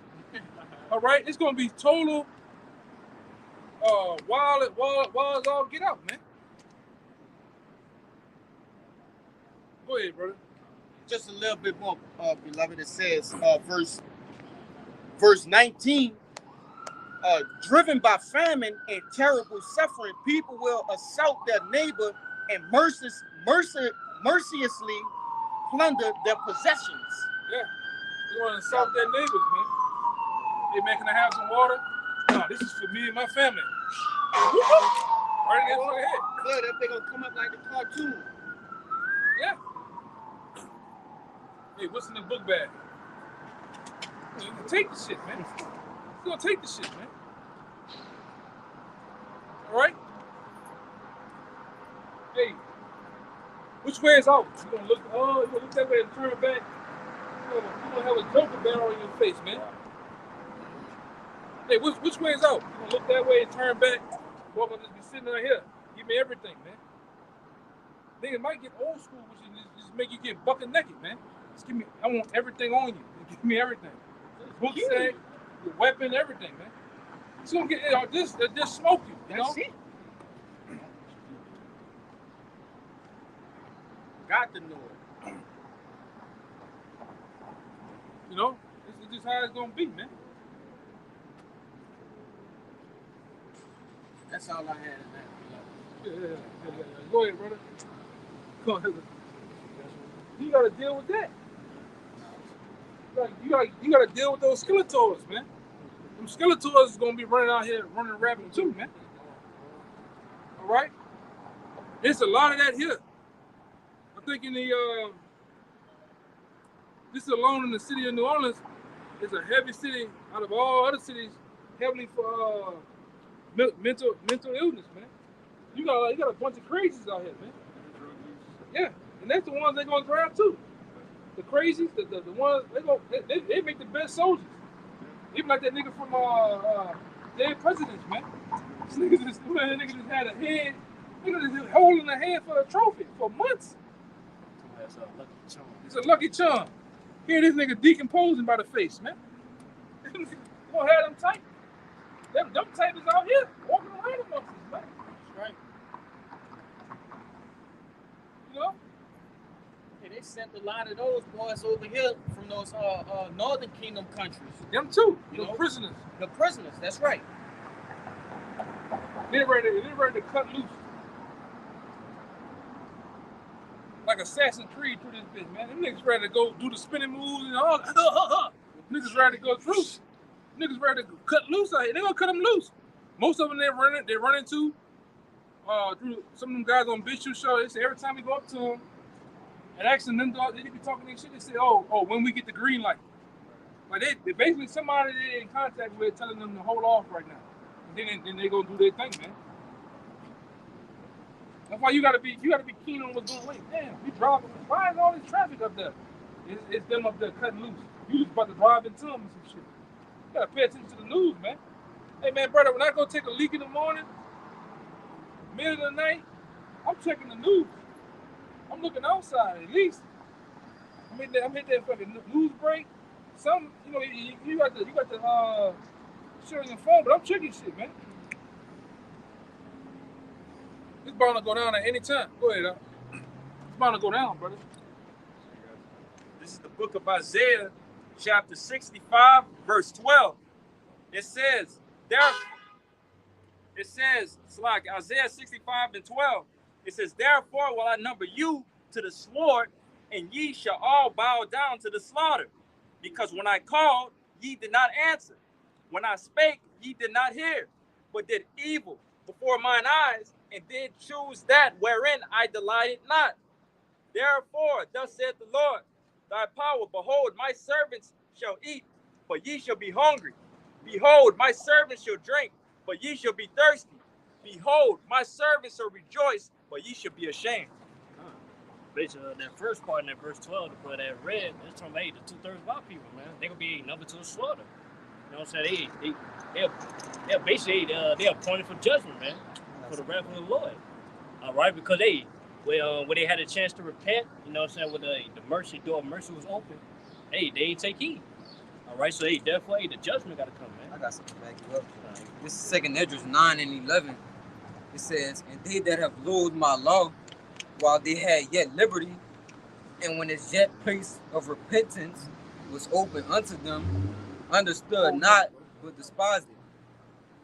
The same must know it after death by pain. Yeah, just like, hey, they want to know the Lord where they had a chance. Hey, they gonna know it. They gonna know the Lord by pain, the hard way. All right. So hey, that's backs up the point in that verse 12. Hey, that's why they numbered to the sword. That's why hey, they appointed for judgment.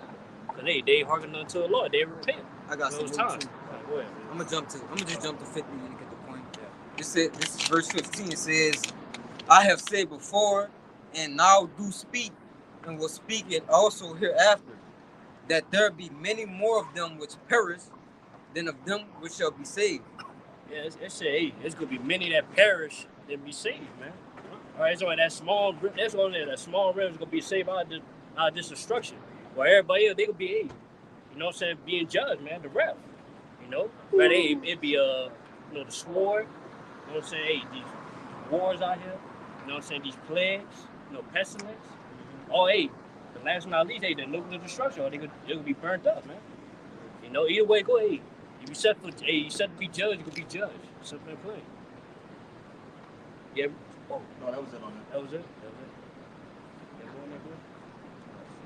Yeah.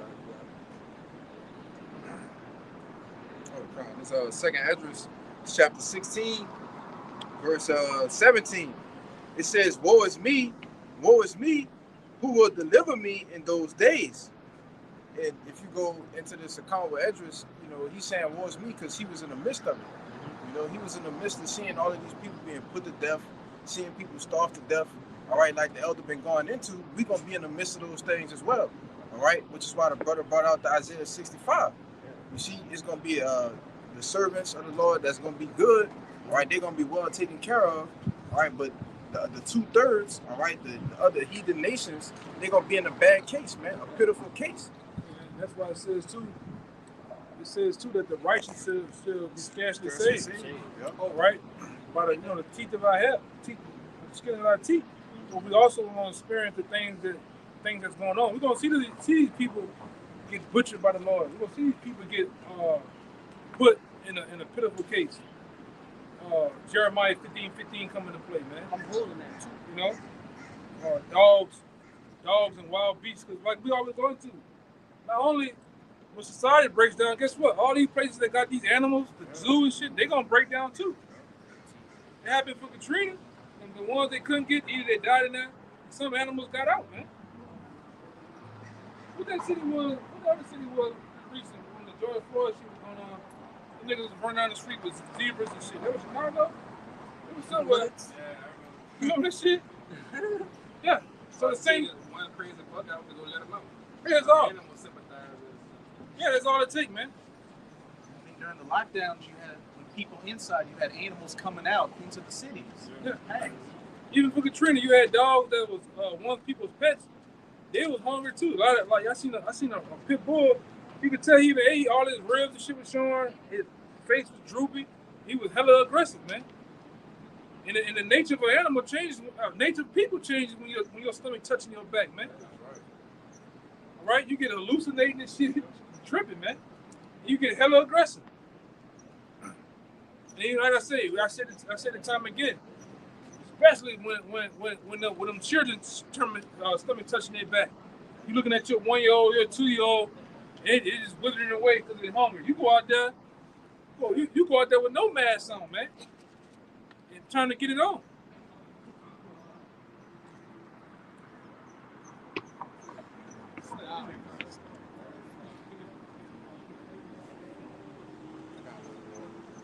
Group of punks, man.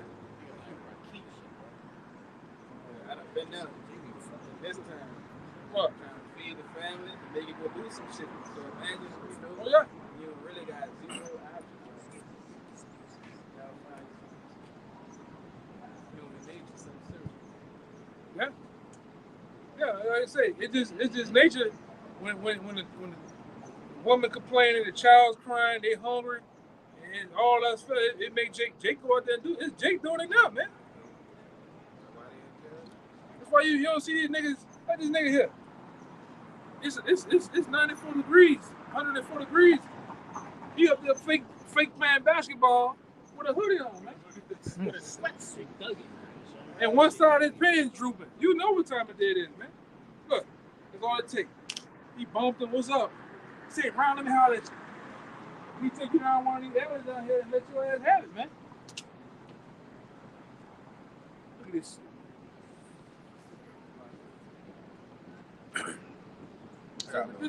Go ahead. This back in 2 Ezra chapter 16, verse 18, it says the beginning of sorrows and great mournings, the beginning of famine and great death, the beginning of wars, and the powers shall stand in fear, the beginning of evils. Not just wars from a global standpoint, but wars here right in this country too. Social wars, civil war. It's gonna be all type of shit go down, man. To where like the brother went into, they're not gonna listen to the powers that be. They're not gonna listen to local government. Look at this goddamn woman they got here as a governor. Ain't nobody gonna listen to her in that day, man. Some teedy shit. They gonna really go at teedy neck, man. Yeah, we gonna be, man, them Edomites already trying to. I know. They had two of them already Leave her hanging. Yeah. Go ahead. It says the beginning of evils. What shall I do when these evils shall come? Behold, famine. That's what this brother here telling you about. Right, the brother Kabar, he's telling you about the evils that's really here. They're here already, man. You got niggas, you got literal niggas. Go get your car, brother. Get your car.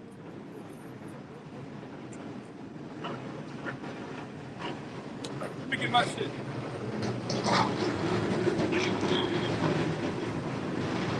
Coming right back.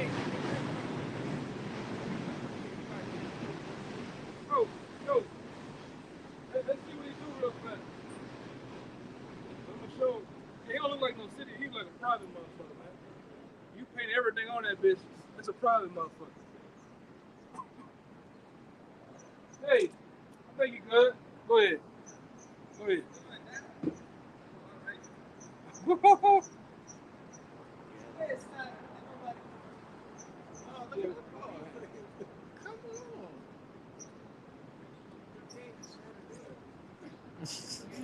Yeah, tell you, motherfucker. Yeah.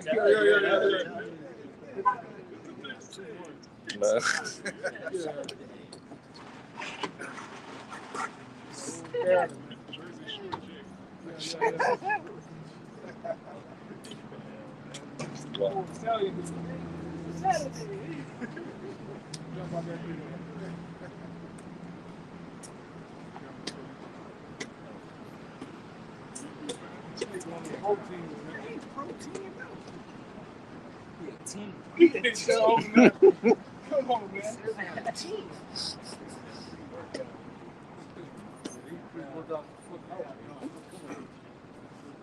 So 1 Corinthians 7 and read 29. It says, "But this I say, brethren, the time is short. It remaineth that both they that have wives be as though they had none, and they that weep as though they wept not, and they that rejoice as though they rejoice not, and they that buy as though they possess not, and they that use this world as not abusing it. For the fashion of this world passeth away." Yeah, like, hey, time is short, man. Hey, this is no continuing city, man. This place, can't continue no longer, man. All right? Hey, you see, economy collapsing, business shutting down, you know what I'm saying? Everybody losing job, you know what I'm saying? You know what I'm saying? Hey, this place is crumbling, man. You know? That's why, even though we still in the world, we use the world, but it's we not abusing it, we're not doing too much. All right, trying to succeed, you know what I'm saying, trying to obtain riches on this side. Because at the end of the day, it's going to crumble, man. It's going to be burned up. All right? It's passing away. It's before our very eyes. Yeah, we're not trying to gain the world. not trying to gain the world, yeah. Like, bro, we say we try to get in and get out. That's what we're trying to do. I got something. You got something? It's I'm gonna grab it in my Bible.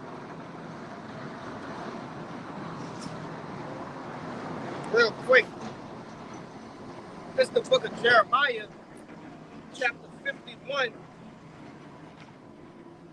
and verse 9. Now I go verse 8. It reads, Babylon is suddenly fallen and destroyed. How for her? Take balm for her pain, if so be she may be healed. Verse 9. We would have healed Babylon, but she is not healed. Forsake her, and let us go every one to his own country, for her judgment reach it unto the heavens and lift it up even to the skies. Yeah, like if America want to be healed, it'll be healed already. But hey, yeah, it's coming, it coming. It can't come back up, man. You know, that place, hey, this place gotta go. You know what I'm saying? Cause hey, the sins and wickedness it reaches to the heavens, man. You know what I'm saying? This place gotta go. You know what I'm saying? And also, the righteousness, the righteous rulership to come in. You know, it's been damaged beyond repair. You see, and that's the same as 2/3 of our people on this side. Right, they've been damaged beyond repair. Babylon the Great have put hooks in our people, and that's the same judgment they're gonna receive as well. They're gonna have to be destroyed on this side. You see, they're gonna come back in the kingdom righteous, but they have to be destroyed along with Babylon the Great. Yeah. Basically, hey, that's why all these things, all these the wicked, yeah, basically that's why all these events that we've been talking about, you know what I'm saying, destruction has got to happen upon America, man. Hey, America it's been nothing but wickedness, all right? And they, all for our righteous rulership to come, hey, this place got to go. I got something all right. This Job 20:4. It says, knowest thou not this of old, since man was placed upon the earth, that the triumphing of the wicked is short, yes, and the joy of the hypocrite but for a moment. Though his excellency mount up to the heavens, and his head reach unto the clouds, yet he shall perish forever like his own dung. They which have seen him shall say, where is he? Yeah, so he gonna perish. The triumphing of the wicked, this wicked rulership is short. It's gonna come to an end. It's only a matter of time, bro. A matter of time. It's coming soon. Also said, better at the end of a thing than the beginning. That's right. We definitely at the end of America, man. We tell you all the time out here on these highways and byways that America is pretty much. You look at it from a moral standpoint, it's gone, man. All right. All the principles that was once brought down through traditions, that shit gone, man. People don't even respect each other no more. They don't even. It's just the Alistair Crowley thing going on, man. The do as thou will. All right. Community. Huh? No community. Yeah. Yeah, like all that joy and happy days in America, you know what I'm saying, that time is over with. You know, and how we know? Because, hey, everybody always talking about, hey, they wish they come back to the 80s or the 90s. You know what I'm saying? It's just days of that, but in the day, it's not going to come back. You know? Make America great again. You know? Real quick, I got something to back up what the brother had brought out. This is the book of 2 Maccabees, chapter 6 and verse 13. And it reads, for it is a token of his great goodness when wicked doers are not suffered any long time to be. It ain't fucking me up a little. Verse 2 Maccabees 6 and 13 again. For it is a token of his great goodness when wicked doers are not suffered any long time, but forthwith punished. And that's the basically the situation we're in right now. The Lord says it's a token, right, when they're put asunder. You see, just backing up what you brought out in that Job, brother, right? Hey, they only reigning for a small time, okay? But you got it, right? This is the book of 2nd Esdras, chapter 4, verse 29. It says, if therefore that which is sown be not turned upside down, and if the place where the evil is sown pass not away, then can it come, cannot it come that is sown with good? This place where the evil was, that's America. Because, as you can see, America's number 8, wickedness and evil. You know, it said if that don't pass away, So that place that song was good was our kingdom, the kingdom of Israel. But it's gonna be song with good because there's gonna be righteousness, order back on earth. The earth gonna be refreshed. You know what I'm saying? Food gonna be clean, air gonna be clean. Everything's gonna be just right in the kingdom. Yeah, it's gonna be paradise. You know? And that's what we're waiting on. That's why we so happy that these times, the evil times, is coming short of everything. Because the quicker this place goes, the quicker we get to our kingdom. You know? And that's what we're waiting on. You got something, bro? Oh shit, I got all sorts of things.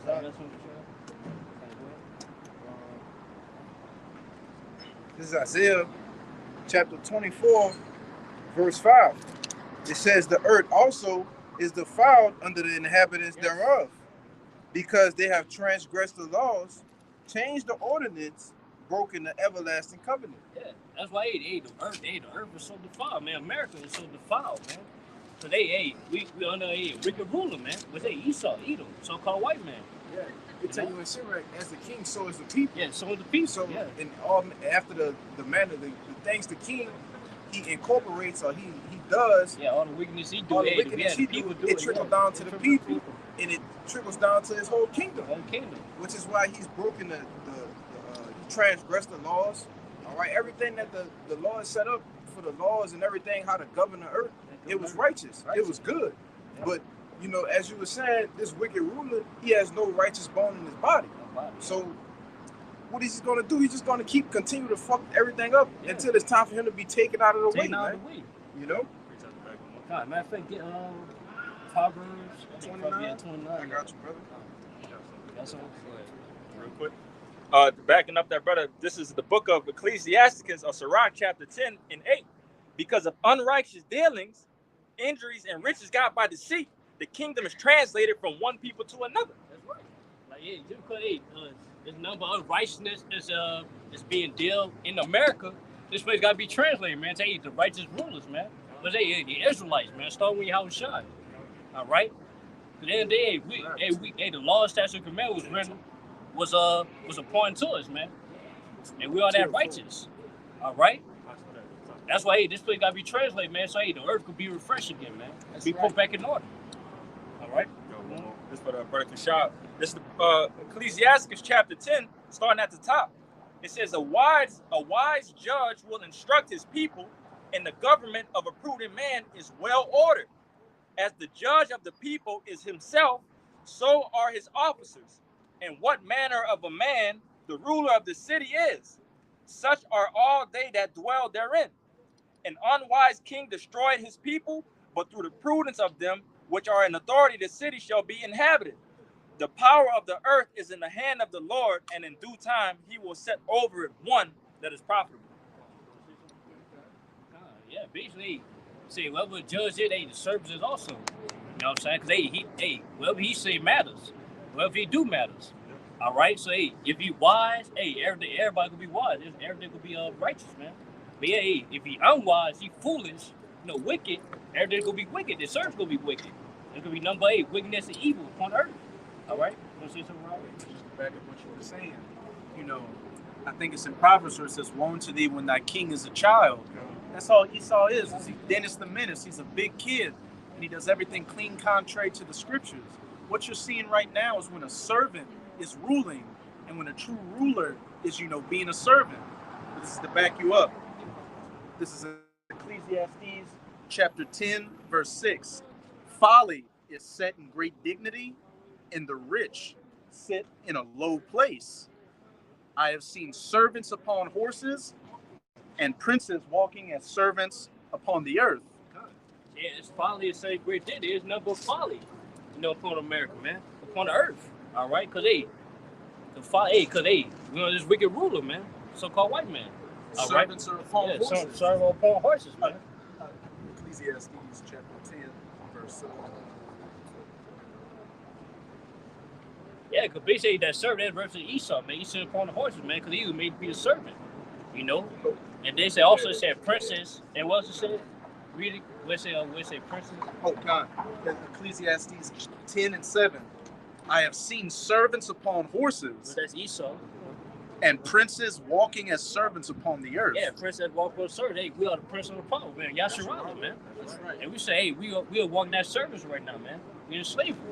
Hey, it's gonna be translated, man. It's gonna be transformed in that day, man. That goes back to that statue of Andrew Jackson. Yeah, yes. Got Gad on one side, Judah on the other side. They took that statue down, which is what? Showing Esau getting taken down. Take it down. But hey, that one I quoted, Brother Quashah found it. It's in that same chapter, Ecclesiastes chapter 10, verse 16. Woe to thee, O land, when thy king is a child, and thy princes eat in the morning. Yeah, like basically it said woe unto the earth, man. Yeah, basically it could be nothing but the destruction and evil and wickedness, man. Hey, when the king is a child. Hey, yeah, what a child king, you know what I'm saying, rule anything, he gonna mess up everything. Yeah, he don't know nothing. Yeah, he don't know how to nothing. do anything right. You have to teach a child and show a child what to do. But this devil has just been given, the Lord has just given him a rulership. Yeah. And he's never been taught what to do and how to do it. So he's just doing whatever he wants to do. Exactly. What's it saying in Psalms 50? What does thou have to do to declare my statutes when thou casteth it behind thy back and despise it? Esau don't want to hear. He don't want to hear the law, statutes, and commandments. He don't want to institute them. He want to do his own thing, like a child.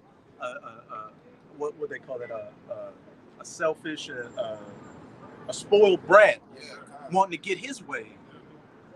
Yeah, like I say, and vice versa, what's going on now? The Lord has us right now going through the judgment, seeing what not to do for us to come and rule.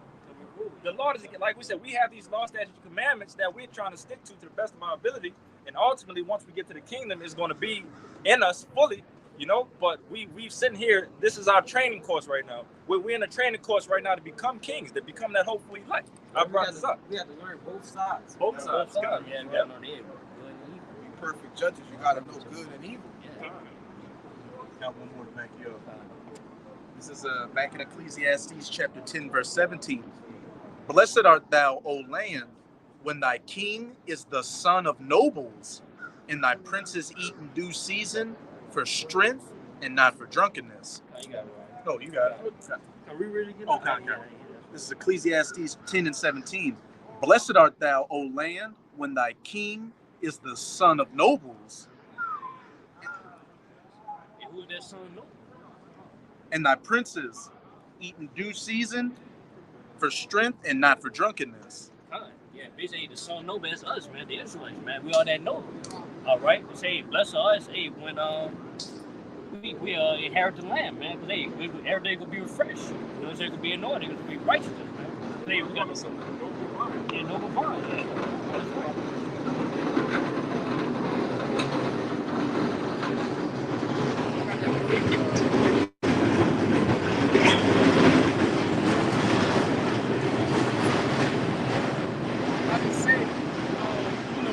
Pretty much just expounding on, that last part where it says, read the very last part where it says to eat for strength and not for drunkenness. Bakisha.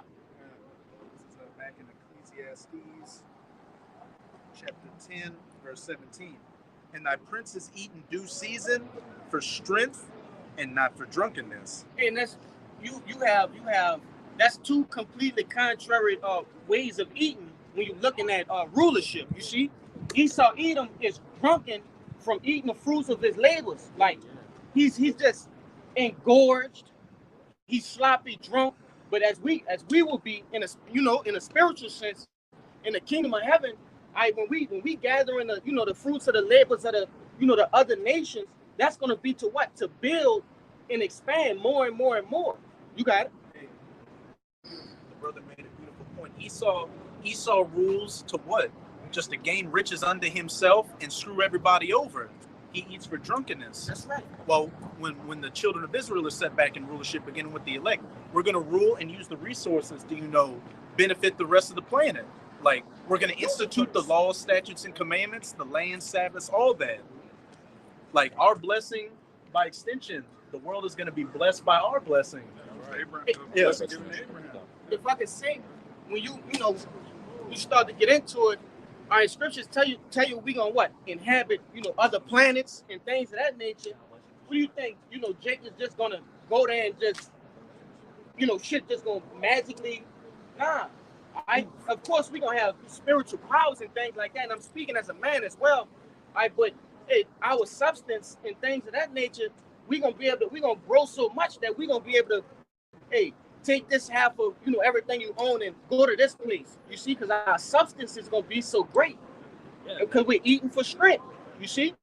Our substance is gonna lead us to different planets. That's what that's heavy, bro. Another thing too, everybody go eat, B. Like, saying paying for it. Like, everybody go eat. All our people go eat, bro. Everybody go be rich. You know what I'm saying? Everybody gonna have that everlasting substance, man. You know, our people be good. All right? That's what we waiting on, man. Because we tired of seeing our people in a homeless state, man. You know? We tired of seeing our people, hey, having nothing, man. And Esau doesn't care about that, because what does it say? Him that is an evil to himself, who can he be good to? Look at what Esau does to his own people, his own nation. Here it is. Get him on camera. Here it is. Your blessing. This is your blessing, but you're a homeless, you know, a vagabond, a drunk, just bugged out weirdo. How you let somebody from your nation just deteriorate to the point where they're a junkie, they're a meth head, and you push it. Yeah, it's an agenda to keep your people oppressed. Your own people. Yeah, how you let your fellow ruler be less than a servant, bro? Yeah. Like that's madness. I got one back to talk about the kingdom. It's the book of Isaiah, chapter 60, verse 21. Thy people also shall be all righteous. Yes, they shall inherit the land forever. The branch of my planting, the work of my hands, that I may be glorified. Forever. We will have these blessings that Lord got bestowed upon us forever, man. Can't nobody take that away from us, man. That's what we waiting on, bro. We waiting for, we want possessions that we could keep forever, man. We ain't gotta worry about losing. You know what I'm saying? We ain't gotta worry about being taken away from us, man. Like we do on this side. Every time we get something, you gotta worry about shit breaking down. Or we're losing that shit. Somebody's stealing it and all that, bro. Yeah, it's heaven, man. Well, it's gonna be ours forever, man. Like, hey, we ain't got, you know, ain't gonna grow old or nothing, man. That's what we waiting on. We have a wicked king, a wicked ruler right now, but on the other hand, we know we have YAHAWASHI coming back. Well, under him, all things gonna be ordered and established back in the righteous order where it's supposed to be. And I got something to back that up. This is Isaiah 9:6. Yes. It says, "For unto us a child is born, unto us a son is given, and the government shall be upon his shoulder, and his name shall be called Wonderful, Counselor, the Mighty God, the Everlasting Father, the Prince of Peace. Of the increase of his government and peace there shall be no end, upon the throne of David and upon his kingdom, to order it and to establish it with judgment and with justice from henceforth, even forever. The zeal of the Lord, Yahawah of hosts, will perform this." Hey, y'all shall sent unto us, man, to receive that. You know what I'm saying? See that counselor, we say the scriptures, you know what I'm saying? You also, Wonderful. Peace, wonderful, peace. Hey, that's another thing too. Hey, we gonna experience peace, man. We ain't gotta worry no more, man. I'm tired of worrying. You know what I'm saying? Hey, you brothers as well, we tired of worrying, man. We want to just sit back while worrying about a damn thing, man. That's what we waiting on. Snapping the fingers, man. We ain't gotta worry about how we're gonna receive that, how we're gonna eat, how we're gonna do this and that. Let's go be given up to us. Easy access, man. What it says, so is the king, the manner of the king, so is the people. Well, when YAHAWASHI come, it says he's the Prince of Peace. Yeah, Prince of Peace. So that's going to trickle down to the rest of the nation that he's governing. It's gonna trickle down to everything. The whole earth. The whole world. Hey, if I could, just that one point I want to harp in. That 10 and 4. Sirach 10 and 4, it says, "The power of the earth is in the hand of the Lord, and in due time he will set over one that is profitable." There you go, right here. That is profitable, man. And who is profitable, man? Hey, the Israelites, man. You know, that's what probably is. YAHAWASHI. You know, YAHAWASHI. And then us, man. Hey, as joint heirs. I got that. Nah, you got it? It's Romans 8:16. It says the Spirit itself beareth witness with our spirit that we are the children of our power.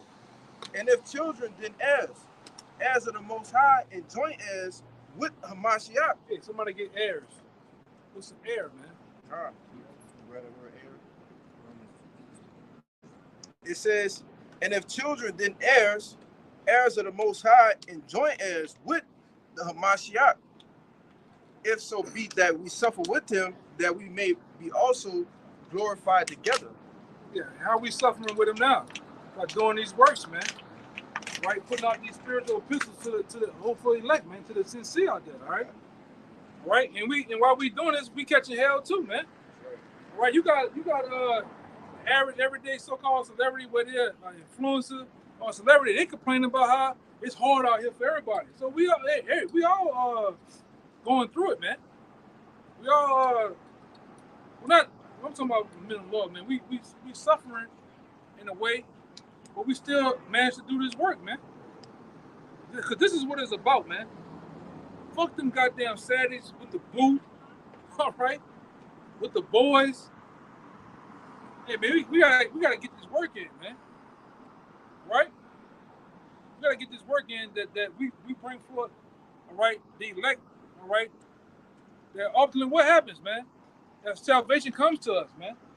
It ain't about nothing else. I say you ain't nothing about nothing else, man. Fuck them children, man. Fuck them children, man. This come first. We get to them children when we get back home, man. Right now we're in a spiritual war, and we the soldiers at war right now, man. Going against what? Evil, wickedness, man. Whether it be of our people or the other nations, man. And we the ones that we like the most high spiritual flashlight, man. Shining light on this shit, man. If we don't do it, who else gonna do it, man? What the Lord said in the scripture, I believe in the Psalms. Who will stand up against me? Who will stand up with me against the evildoers? You got that right there? It's the spirit, man. Get it for the brother. Get it. This is Psalms 94, verse 16. It says, who will rise up for me against the evildoers? Who will stand up for me against the workers of iniquity? Yeah, and the Lord was asking the question there, man. All right? But we can gladly say, hey, we raise our hand to it, man. Brothers set forth there and put forth their lives as a living sacrifice on these highways and byways, man. And we'll do it. Right? Because we was called, man. We didn't choose the Lord chose us, man. So within our calling and in our office, we had to bring forth the work, man. You can't just, put this aside. This come first, man. You can't have all these fucking excuses either, man. That when I think of shit like that, Joy Diaz coming on our face, he do the my ass is burning, my head hurt. Man, fuck that, man. The work gotta come out, man. Fuck that, man. This come first. All that other shit comes second, man. I don't give a fuck if I gotta get in a canoe on concrete to get to the camp. Fuck it. I'm getting to the camp, man. Uber, taxi, hand glide, what it is? Paraglide to this bitch, man. If I got to, man. This come first, man. Fuck all that other shit, man. Fuck all that other shit, man. All that other shit with the family. The Lord not looking for a family man. I got something to say. Right there? Yeah. The Lord not looking for, I'm gonna get you. The Lord not looking for no family man. Which brothers care about their family. Brothers love their family and their kids. The Lord ain't looking for no Carl Winslow, Heathcliff Huxtable type of guy, man. If you truly love your family, you be doing the work, because that's the only chance they gotta be saved. Yeah. Right? He can save. Yeah, it starts with your black ass, man. All right, you gotta get straight. You gotta get in the good graces of the Most High in order for your house to be saved, man. You can't be one of them drive-by Israelites, man. You got that black power fist out the sunroof. Shalom. Family. And that shalom bouncing off the goddamn buildings, man. You so loud. You gotta come out here. What do I say? It's faith without works is dead, man. You gotta come out here and show forth your faith by your works, man. This is the only way that shows you serious, man. By getting the call of duty, the real call of duty, man. Action. The Lord is about action, not lip service, man. Go ahead, y'all bring them up. I want to make a point on what you just said right there. It's a lot. Imagine if you just say you want to get paid, but you never go to work. Yeah, niggas like that. Jake, hey, out of the 7 days you put to work, Jake only coming 2 of the days, man. You gotta. Hey, man, we on the clock of the Most High. We just did a video about that, man. Every time we come out to the highways and byways, on this altar, man, we're sacrificing our lives. All right, it's also a payday to us. It's another penny. It's another penny being paid to what? The kingdom, man. Ultimately, and what all we got saved up is what? The money accumulating for the kingdom of heaven, man. The treasures in heaven that's saved up, man. Building spiritual interests as we speak. Yeah. So if you don't never come, You ain't gonna get no reward, man. Like I said, and you brothers on the side, the Lord see that you're on the side. The Lord see that you're trying to get in the camp. It's a process to get in the camp. You know, just because you like that the other guy, you know what I'm talking about, right? It's because you're on the side. It's because you're on the side. You impatient. You don't want to get instructions on how this thing goes. You think you just got it when you come out here. It don't work that way, man. We all, even including myself, 16, 17 years ago, I had to get on the side. I had to write paper and pencil. I had to be at camp, come to camp, rain, sleep, snow. Until hey, brother, you know, I was got the same thing. You ready to get it? And I got in, man. A year and 3 months. Right? What about when you're not at camp though? That's a part of the work too. So what you going home and you still don't feel like we serve the Lord. We on the camera for a small amount of time. We still got the rest of the 7 days a week, 30. Like, so what you not serving the Lord either? Just because you. That don't. Yeah, Jake turned it off, man. Fuck them dudes. Them dudes, that ain't my brothers. They just do it for lights, camera, action, for views and subscribers. The Lord, hey, man, it's bigger than subscribe. That's YouTube is all bullshit, man. I'll still be doing this if the camera wasn't on. The camera can go off right now. The next 30, 40 minutes, we're gonna still have camp, man. And the camera is a beacon for the righteous. It is a tool that we use to show for we going out consistently. It also is used for if we ever had altercation out here to show that hey, we weren't the ones that start the shit. So we use a camera for what it's for. But some of you guys, man, if you ain't get the views, the likes and subscribers, you wouldn't even go out, man. Some of you guys, huh? Jake really thinks we're gonna have YouTube pages at Jacob's Trouble. Yeah. We're gonna have views and clicks. Running. Yeah. Look at Israel. Yeah. I'm in Jacob's Trouble. Running talk. Running talk. Let me get my MRE and take a bite. That's gonna be Jake, man. This is second Ezra's 15. Like, come on, man. Yeah. Go on, go. Hold on, Israel, be quiet. You see the soldiers boots and shit, like Jason. Turn around. You hear the nigga heart beating through the goddamn camera. Come on, man. Come on, man. Cloverfield. Yeah, that shit. Yeah, that's it, man. That was it. That was a prime example. That's Jake. You know?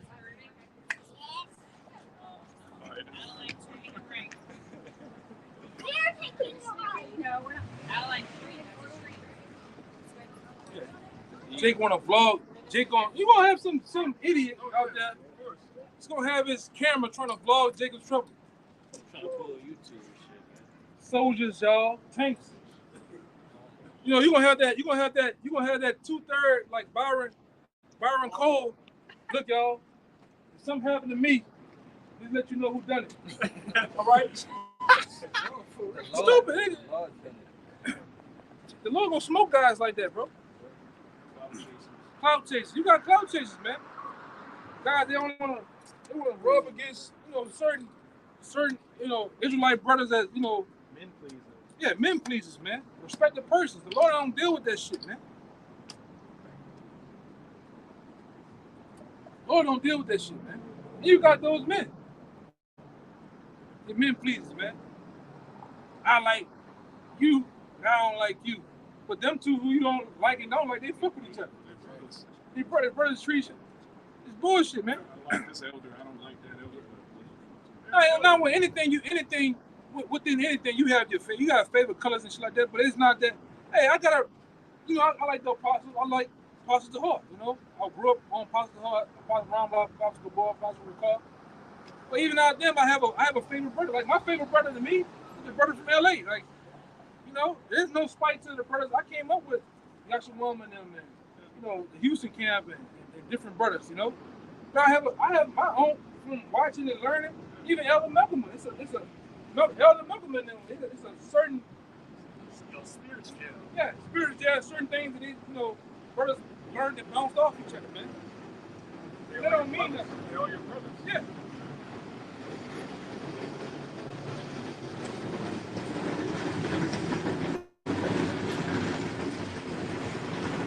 Like I said before, a long time ago, me personally, I don't care how many people watching. It's 2 people watching, man. You know, and it's funny I'm about to say this. I don't care if the camera go off. Only 2 people I care about watching is YAHAWAH and YAHAWASHI, man. I don't care all that other shit for views and clicks.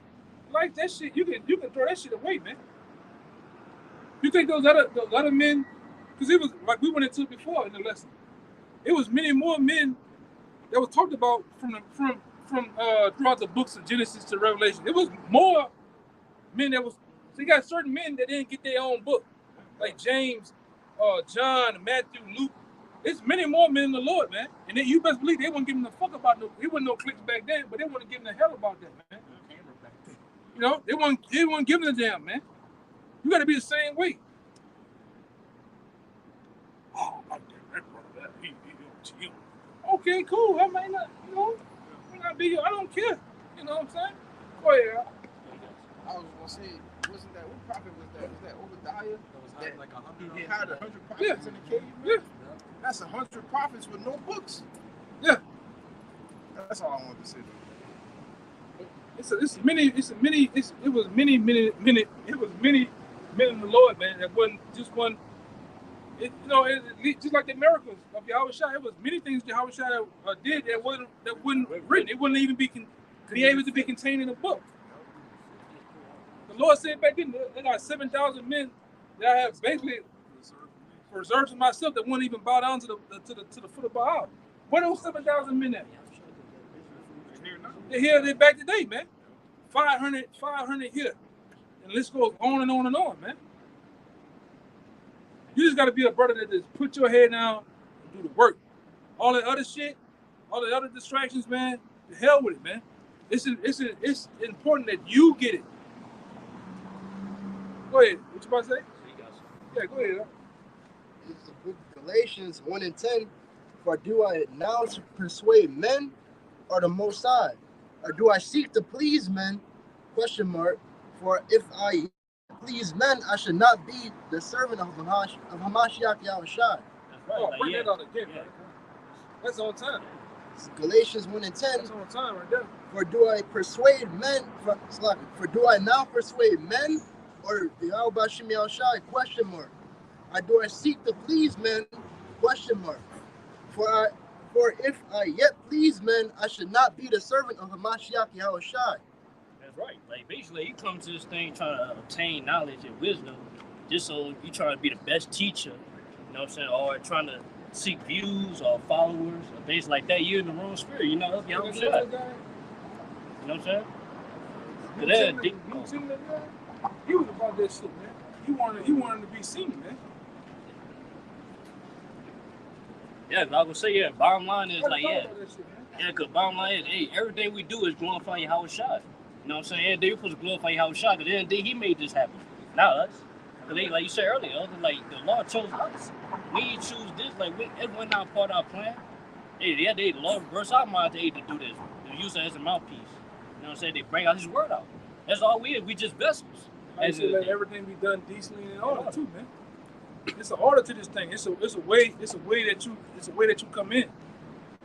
And even when you order, you learn how things go. You learn how to be amongst the body, man. All right. We ain't out here, you know. This brother here is in the camp. You treat him a certain way.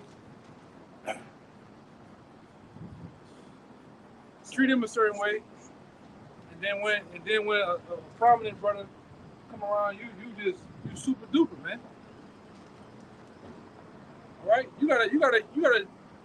We say that statement, but how much do you believe in the statement I'm about to say? You know, we say the statement about treating every brother like a YAHAWASHI, but are you really doing that? Do you really believe that this brother here, I'm gonna liken him to YAHAWASHI, and I'm gonna treat him as such, man? Can't be treating brother bad, you know? Brother, you know, first day, second day, you just shitting on him. You stealing from brother. Or like that other guy we just had. You just stealing from brothers, man. Whether they be in the camp or out. These brothers here, they still little ones too. They believe. All right? You offending, the Lord kill your ass, man. Oh, he not in the camp, so I'm gonna just steal from him. That's the same. If Jake think like that, Jake think the same way. Well, he the might. I could sleep with his woman. It's the same attitude. You know? Yeah, it's a nigga, man. Huh? Yeah, it's a nigga with fringes on, man. Go ahead, dog. If you when you on the side, you're learning, you gotta take that nigga mentality off, man. You gotta deal like a man too. When your feelings about something with a brother or ish, you gotta say that. So we can iron everything be smooth, man. You know? Matthew 18 has to come into play. Counsels, things. Sometimes some judgment's gonna fall down on you that you're not cool with or whatever like that. Okay, move the fuck on. What we do? You know, we all don't get what we looking for, man. You all right? But you gotta be a man. You gotta be a man about the shit too. The Lord trying you too. Go ahead.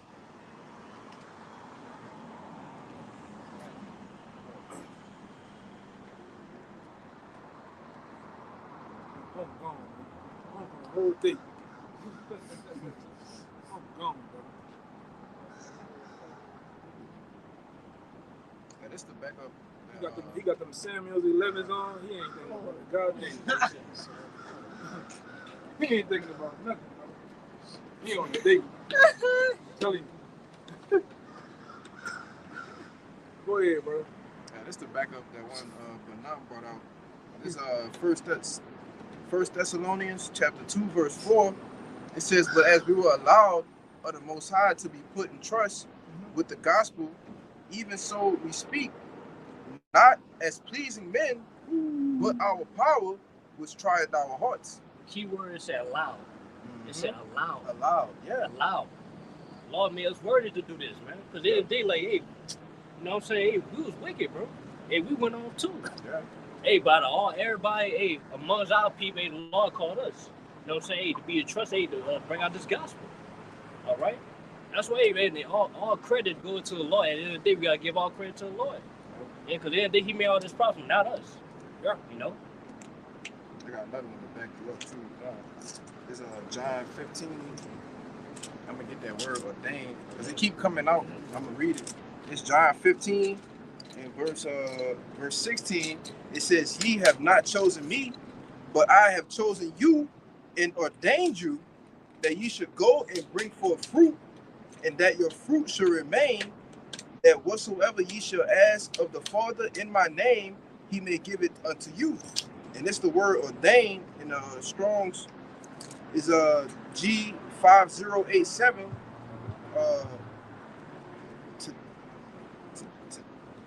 To me, it says to set, put, or place.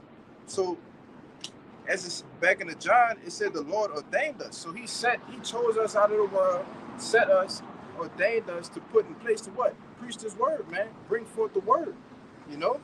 And to do it the right way, you know, not to do it to please men and to do different things that niggas do in the world, man. To do it the right way, to be fruitful, man. Yeah, we ain't out here to teach the word half-assed, man. Like a lot of these other camps, they teach the word for filthy lucracy, half-assed, man. Now, just think about it. If we building a building, all right, building of the Lord, you don't want to do spotty work, man. You don't want to do a half-ass job. They're like that building that. I didn't want to build. If we were to put the columns, the beams half-ass, not bolted, what would you think happened to that building, man? It's gonna fall. So the same way you got to do in this ministry. You can't be half-assed in the ministry, man. It says about somewhere in Proverbs about idleness of hands, the house drop it through, man. You see that with certain men, how they treat the word, how they treat themselves. Jay come out all dizzy, man. Jay is just destructive to everything, to himself, to the car, to the house, to the dog. Jay just be wilding, man. All right, like I said before, you can tell how a man mind is when you look at him, man. This is his appearance, the way he's meticulous, and the way he take care of shit, man. You know, you gotta. With this thing here, man, it hits it on all levels, man. You gotta be. It starts with a mindset, man. All right. And you gotta let this shit go by, man.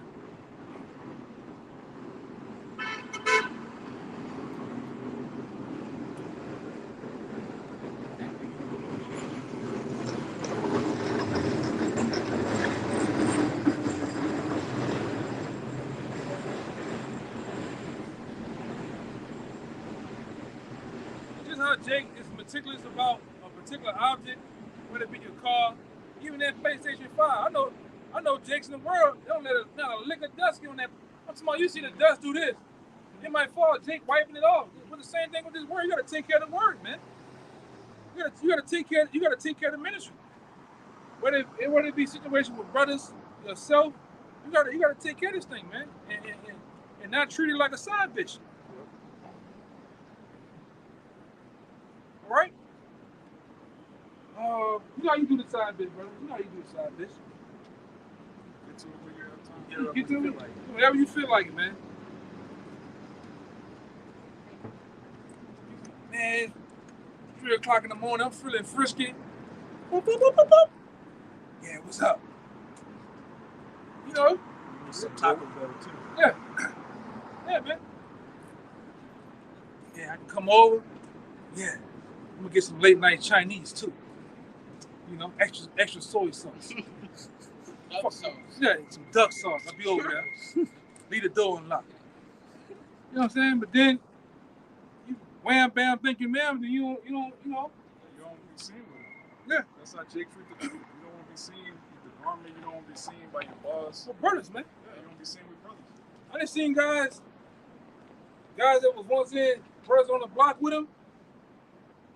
Then he gonna walk off over there, and then somebody new from the world come up, talking to him, and then the brother come up, hey man, you wanna? Well, you don't know the man. You know what I'm saying? That's crazy. It's like sick. And you're just gonna go stand next to this man again, like nothing happened. Wow. Hey brother, you want get in the kitchen about to start? What is he? You talking to the? You know what I'm saying? Seen that shit, man. Jake ain't right, brother. You know, Jake ain't right, brother. Don't say YAHAWASHI around my daughter. Hey, that shit too, man. That, you know, that's wild, man. You know, that's type. Hey, when it goes on, man. Like one of you brothers, I think you, one of y'all said about off the camera. That's more important. Off the camera is more important than on the camera, man. Because when you off the camera, brothers don't see what you're doing. All right? Brothers don't know what you eat. You know? Be doing anything. The angels are watching, though. They forget about that. You clearly see that with that California situation that just happened. The angels watching. Yeah, the angels watching, man.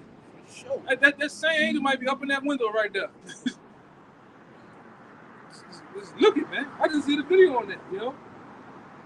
Angels, man. The angels are always around. The eyes of the Lord are always upon the righteous, man. 10,000 times brighter than the sun. Yeah. Beholding all the works of men. Right? Like I say, so you can't You can fool the men of the Lord, but you can't fool the Lord, though, man. Brother, you know, you up there, you got the mystery meat in the refrigerator, all right? Cigarettes in the glove box. Yeah, all that shit, man. You like Martin, you just drooling over one of them shrimp po' boys. All right, with the large big shot pineapple, man, in the hot sauce. The Lord see this shit. You need to do that. A 32-ounce yellow 5. Yeah. The Lord see that shit. You walk up. You lost to know it, man. Got that bead of sweat on his forehead. Yeah. You know, can't help yourself, man. You better get it. You better get it right, man. Yeah. A prayer ain't a hug, man. Go ahead. I had a quick one for you. Now one after you. There's Proverbs 15:3. It says, "The eyes of the Lord Yahawah are in every place, beholding the evil and the good." You got that 5 o'clock shadow with the caterpillar on your shit. Freddie Mercury. 3 niggas walking together, man. You was a punk. Pushing that boy back in, man. Go ahead, bro. You was sick, man. You looking back over here? What you looking for? Got the buzz cut and shit. Get your ass over, man. There's freaks out here. What? Oh, man. Pink fit on. Oh, man. What? Look at this shit. Oh my God. You know she told me to put it on. Oh yeah, that's all. We're matching today. That boy got a whole jet line of wings on his People are calling that the shirt tucked, the untucked shirt out the back. The shirt untucked. Yeah, man. Go ahead, brother. This shit crazy, man. It's Proverbs 15:3. It says, "The eyes of the Lord Yahawah are in every place, beholding the evil and the good." Yeah. Is that which one that is? Proverbs 15:3. Yeah. Yeah, basically, the Lord sees everything, whether it be good or evil, whether it be righteous or Exodus wickedness. 23:20. Lord know everything. And really, the Lord had that written that you was going to do that. Lord, put the spirit you do that. Yeah. Lord knows everything. The good and the evil. The good and the evil. The counsel, everything that you're doing that's righteous, and everything that you're doing that's wicked, man. Yeah, even your thoughts, man. Yeah. Even down to your thoughts, man. That's why, like, when these people pass us up, like, what the fuck wrong with these guys? I want to take a picture. You know what I'm saying? They laughing at the Lord, taking that into account. You got to answer for that in that day, man. You know? Because we ain't just doing anything. We just not out here with the garments on, all right, teaching for our help. All right, because we want to just come out here and play dress up, man. This is a big thing going on, man. All right, which most people that don't understand, they gonna mock. What my man Nas said it before. People feel what they don't understand. They hate what they can't conquer, man. Because after the world, they wouldn't dare do what we do, man. They wouldn't dare stand in the face of the so-called white man in boldness and cuss his motherfucking ass up, man. Tell him that he going into slavery under YAHAWASHI, man. And all this shit that he built, all this bullshit, these caves, which are these buildings, this infrastructure that he didn't build, and pure sorcery and witchcraft is coming down, man. By the way of ICBM nuclear missiles, man. That his enterprise of the New World Order is going to get crushed. As soon as he try to establish it, man, it's going to get crushed by YAHAWASHI, man. Right? And when you dare to fight YAHAWASHI, the Lord gonna smoke your ass too, man. You in the armies of the world. It takes a man not screwed on type, man. That's from a different cloth to come out here to do this, man. This ain't for the weak of heart. This is the most dirtiest job. Remember that old boy had that show? Getting down all in the he climbing down in the sewer, roaches all on his head. Mike Roach. Yeah. Yeah. I'm talking about your top people that you love, them niggas not gonna do it, man. But Floyd Mayweather and all these guys know about the truth, but they wouldn't dare step foot out here, man. What happened with Nick Cannon? Less than 17 hours of Twitter persecution, and he gave up. Yeah. And what them about a year or two ago, right during COVID, where them aquas at that was teaching the corner. When they got that teaching. Yeah, that shit only lasts for about a good 2 weeks. And that's it, man. That's why this ain't for women, man.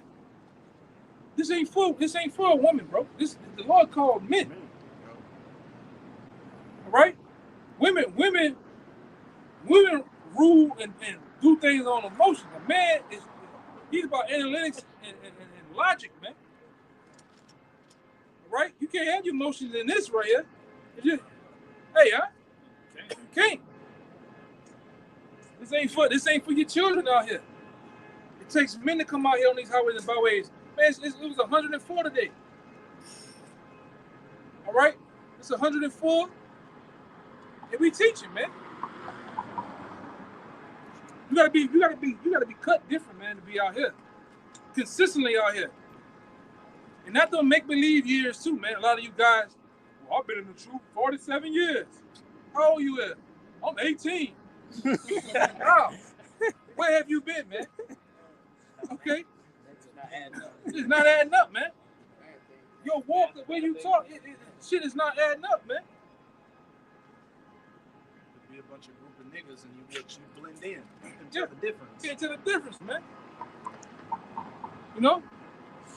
You ain't in the truth, man, until you get on the highways and byways consistently with a camera, man. Right? You actually people can basically account for your works, man. Right? You gotta report, man. Go ahead, Al. I think also too, like, yeah, we be hated for something, yeah, you doing something right. That's important. You know what I'm saying? So that's another thing, like, yeah, like, we come to the truth, yeah, you gotta be hated. You gotta expect to be hated. Be enemies. And yeah, we all made the public enemy, as they say. You know what I'm saying? The world, the things that we teach, things that we talk about. You know? I got something for this is 1 Corinthians 4 and we start at 9. It says, "For I think that the Most High had set forth us the apostles last, as it were appointed to death." This is the point right here. It says, "For we are made a spectacle unto the world, and to angels, and to men." Yeah, we were made spectacle. We were made watch. We were made be, you know what I'm saying? Being seen. You know what I'm saying? For people to watch. Laughing stock. Yeah, laughing stock, yeah. Right. Being so-called, yeah, crazy. You know what I'm saying? Fools. Hey, the scripture say that we were fools for YAHAWASHI. Yeah, we not fools. We know we not fools, but hey, we know what we talking about. Verse 10.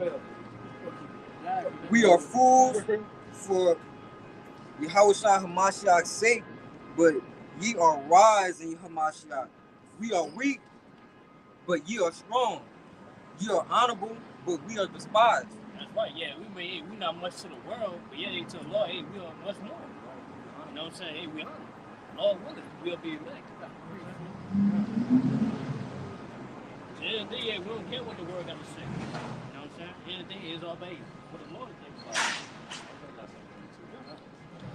It's the book of Matthew, chapter 5, and verse 10, and it reads, "Blessed are they which are persecuted for righteousness' sake, for theirs is the kingdom of heaven. Blessed are ye when men shall revile you and persecute you, and shall say all manner of evil against you falsely for my name's sake." Yeah, basically he said, blessed are ye that's going to the all this hate. You know what I'm saying? Hey, for the gospel. All right, because the other day, hey, we're going to receive honor, glory, you know, the kingdom, be the first fruits. All right, that's what's set for us, man, if we continue. They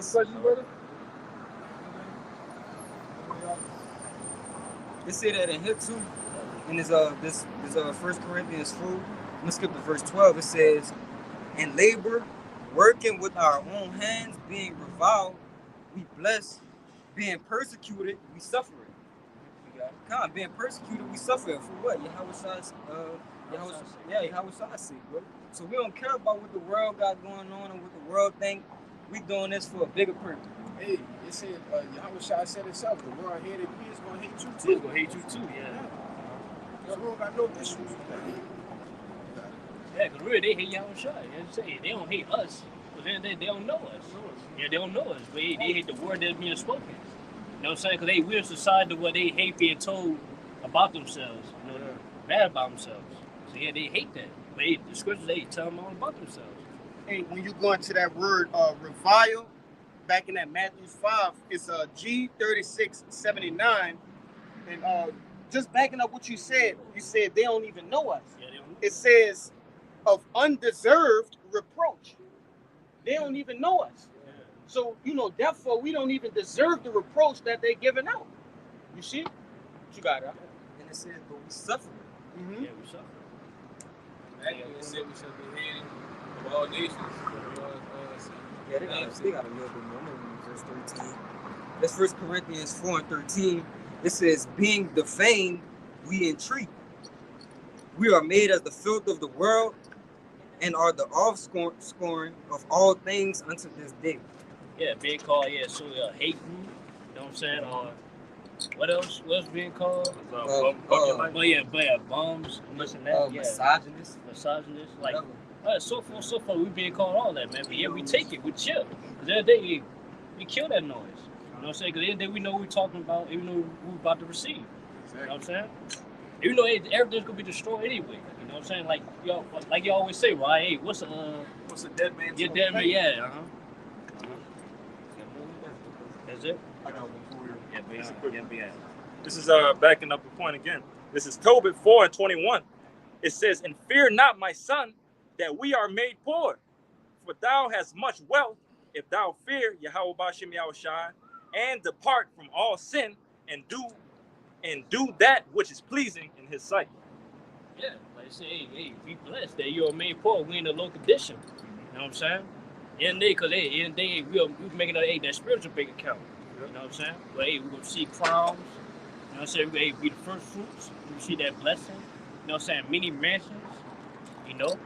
And also, the righteous order, man. Be the first day to see the righteous order being put back on the earth.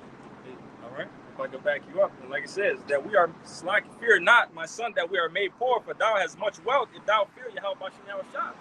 Exactly what you're saying, that we don't care about the opinions of everybody else. Yeah, we can care less what y'all got going on about us. We know that we have a strict, I can't think of the word. Basically, a strict doing directions. We have directions of what we need to do to please YAHAWASHI, in other words.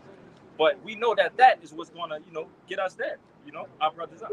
I want to make one real quick. You can read that over real quick. This is Tobit 4:21. And fear not, my son, that we are made poor, for thou hast much wealth, if thou fear YAHAWASHI, and depart from all sin, and do that which is pleasing in his sight. It says we are made poor, but rich if we fear. That we are made poor, for thou hast much wealth, if thou fear. Yeah, we're made poor, but we have much wealth if we fear the Most High. But the beginning of wisdom is fear, and wisdom is not to be even compared to the riches on earth. Yeah. You know what I'm saying? So we automatically ahead of the people. You know what I'm saying? It tell you that in James 2, had not the Most High chosen the poor of this world. Oh yeah. Yeah, go ahead. This First Corinthians.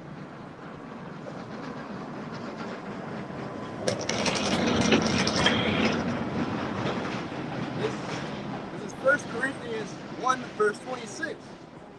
For ye see your calling, brethren, how that not many wise men after the flesh, not many mighty men, not many noble are called. Verse 27. But YAHAWASHI had chosen the foolish things of the world to confound the wise. Yeah. I want to say, who's that foolish thing? The Lord chose who? Well, people wouldn't thought, will read the Bible or be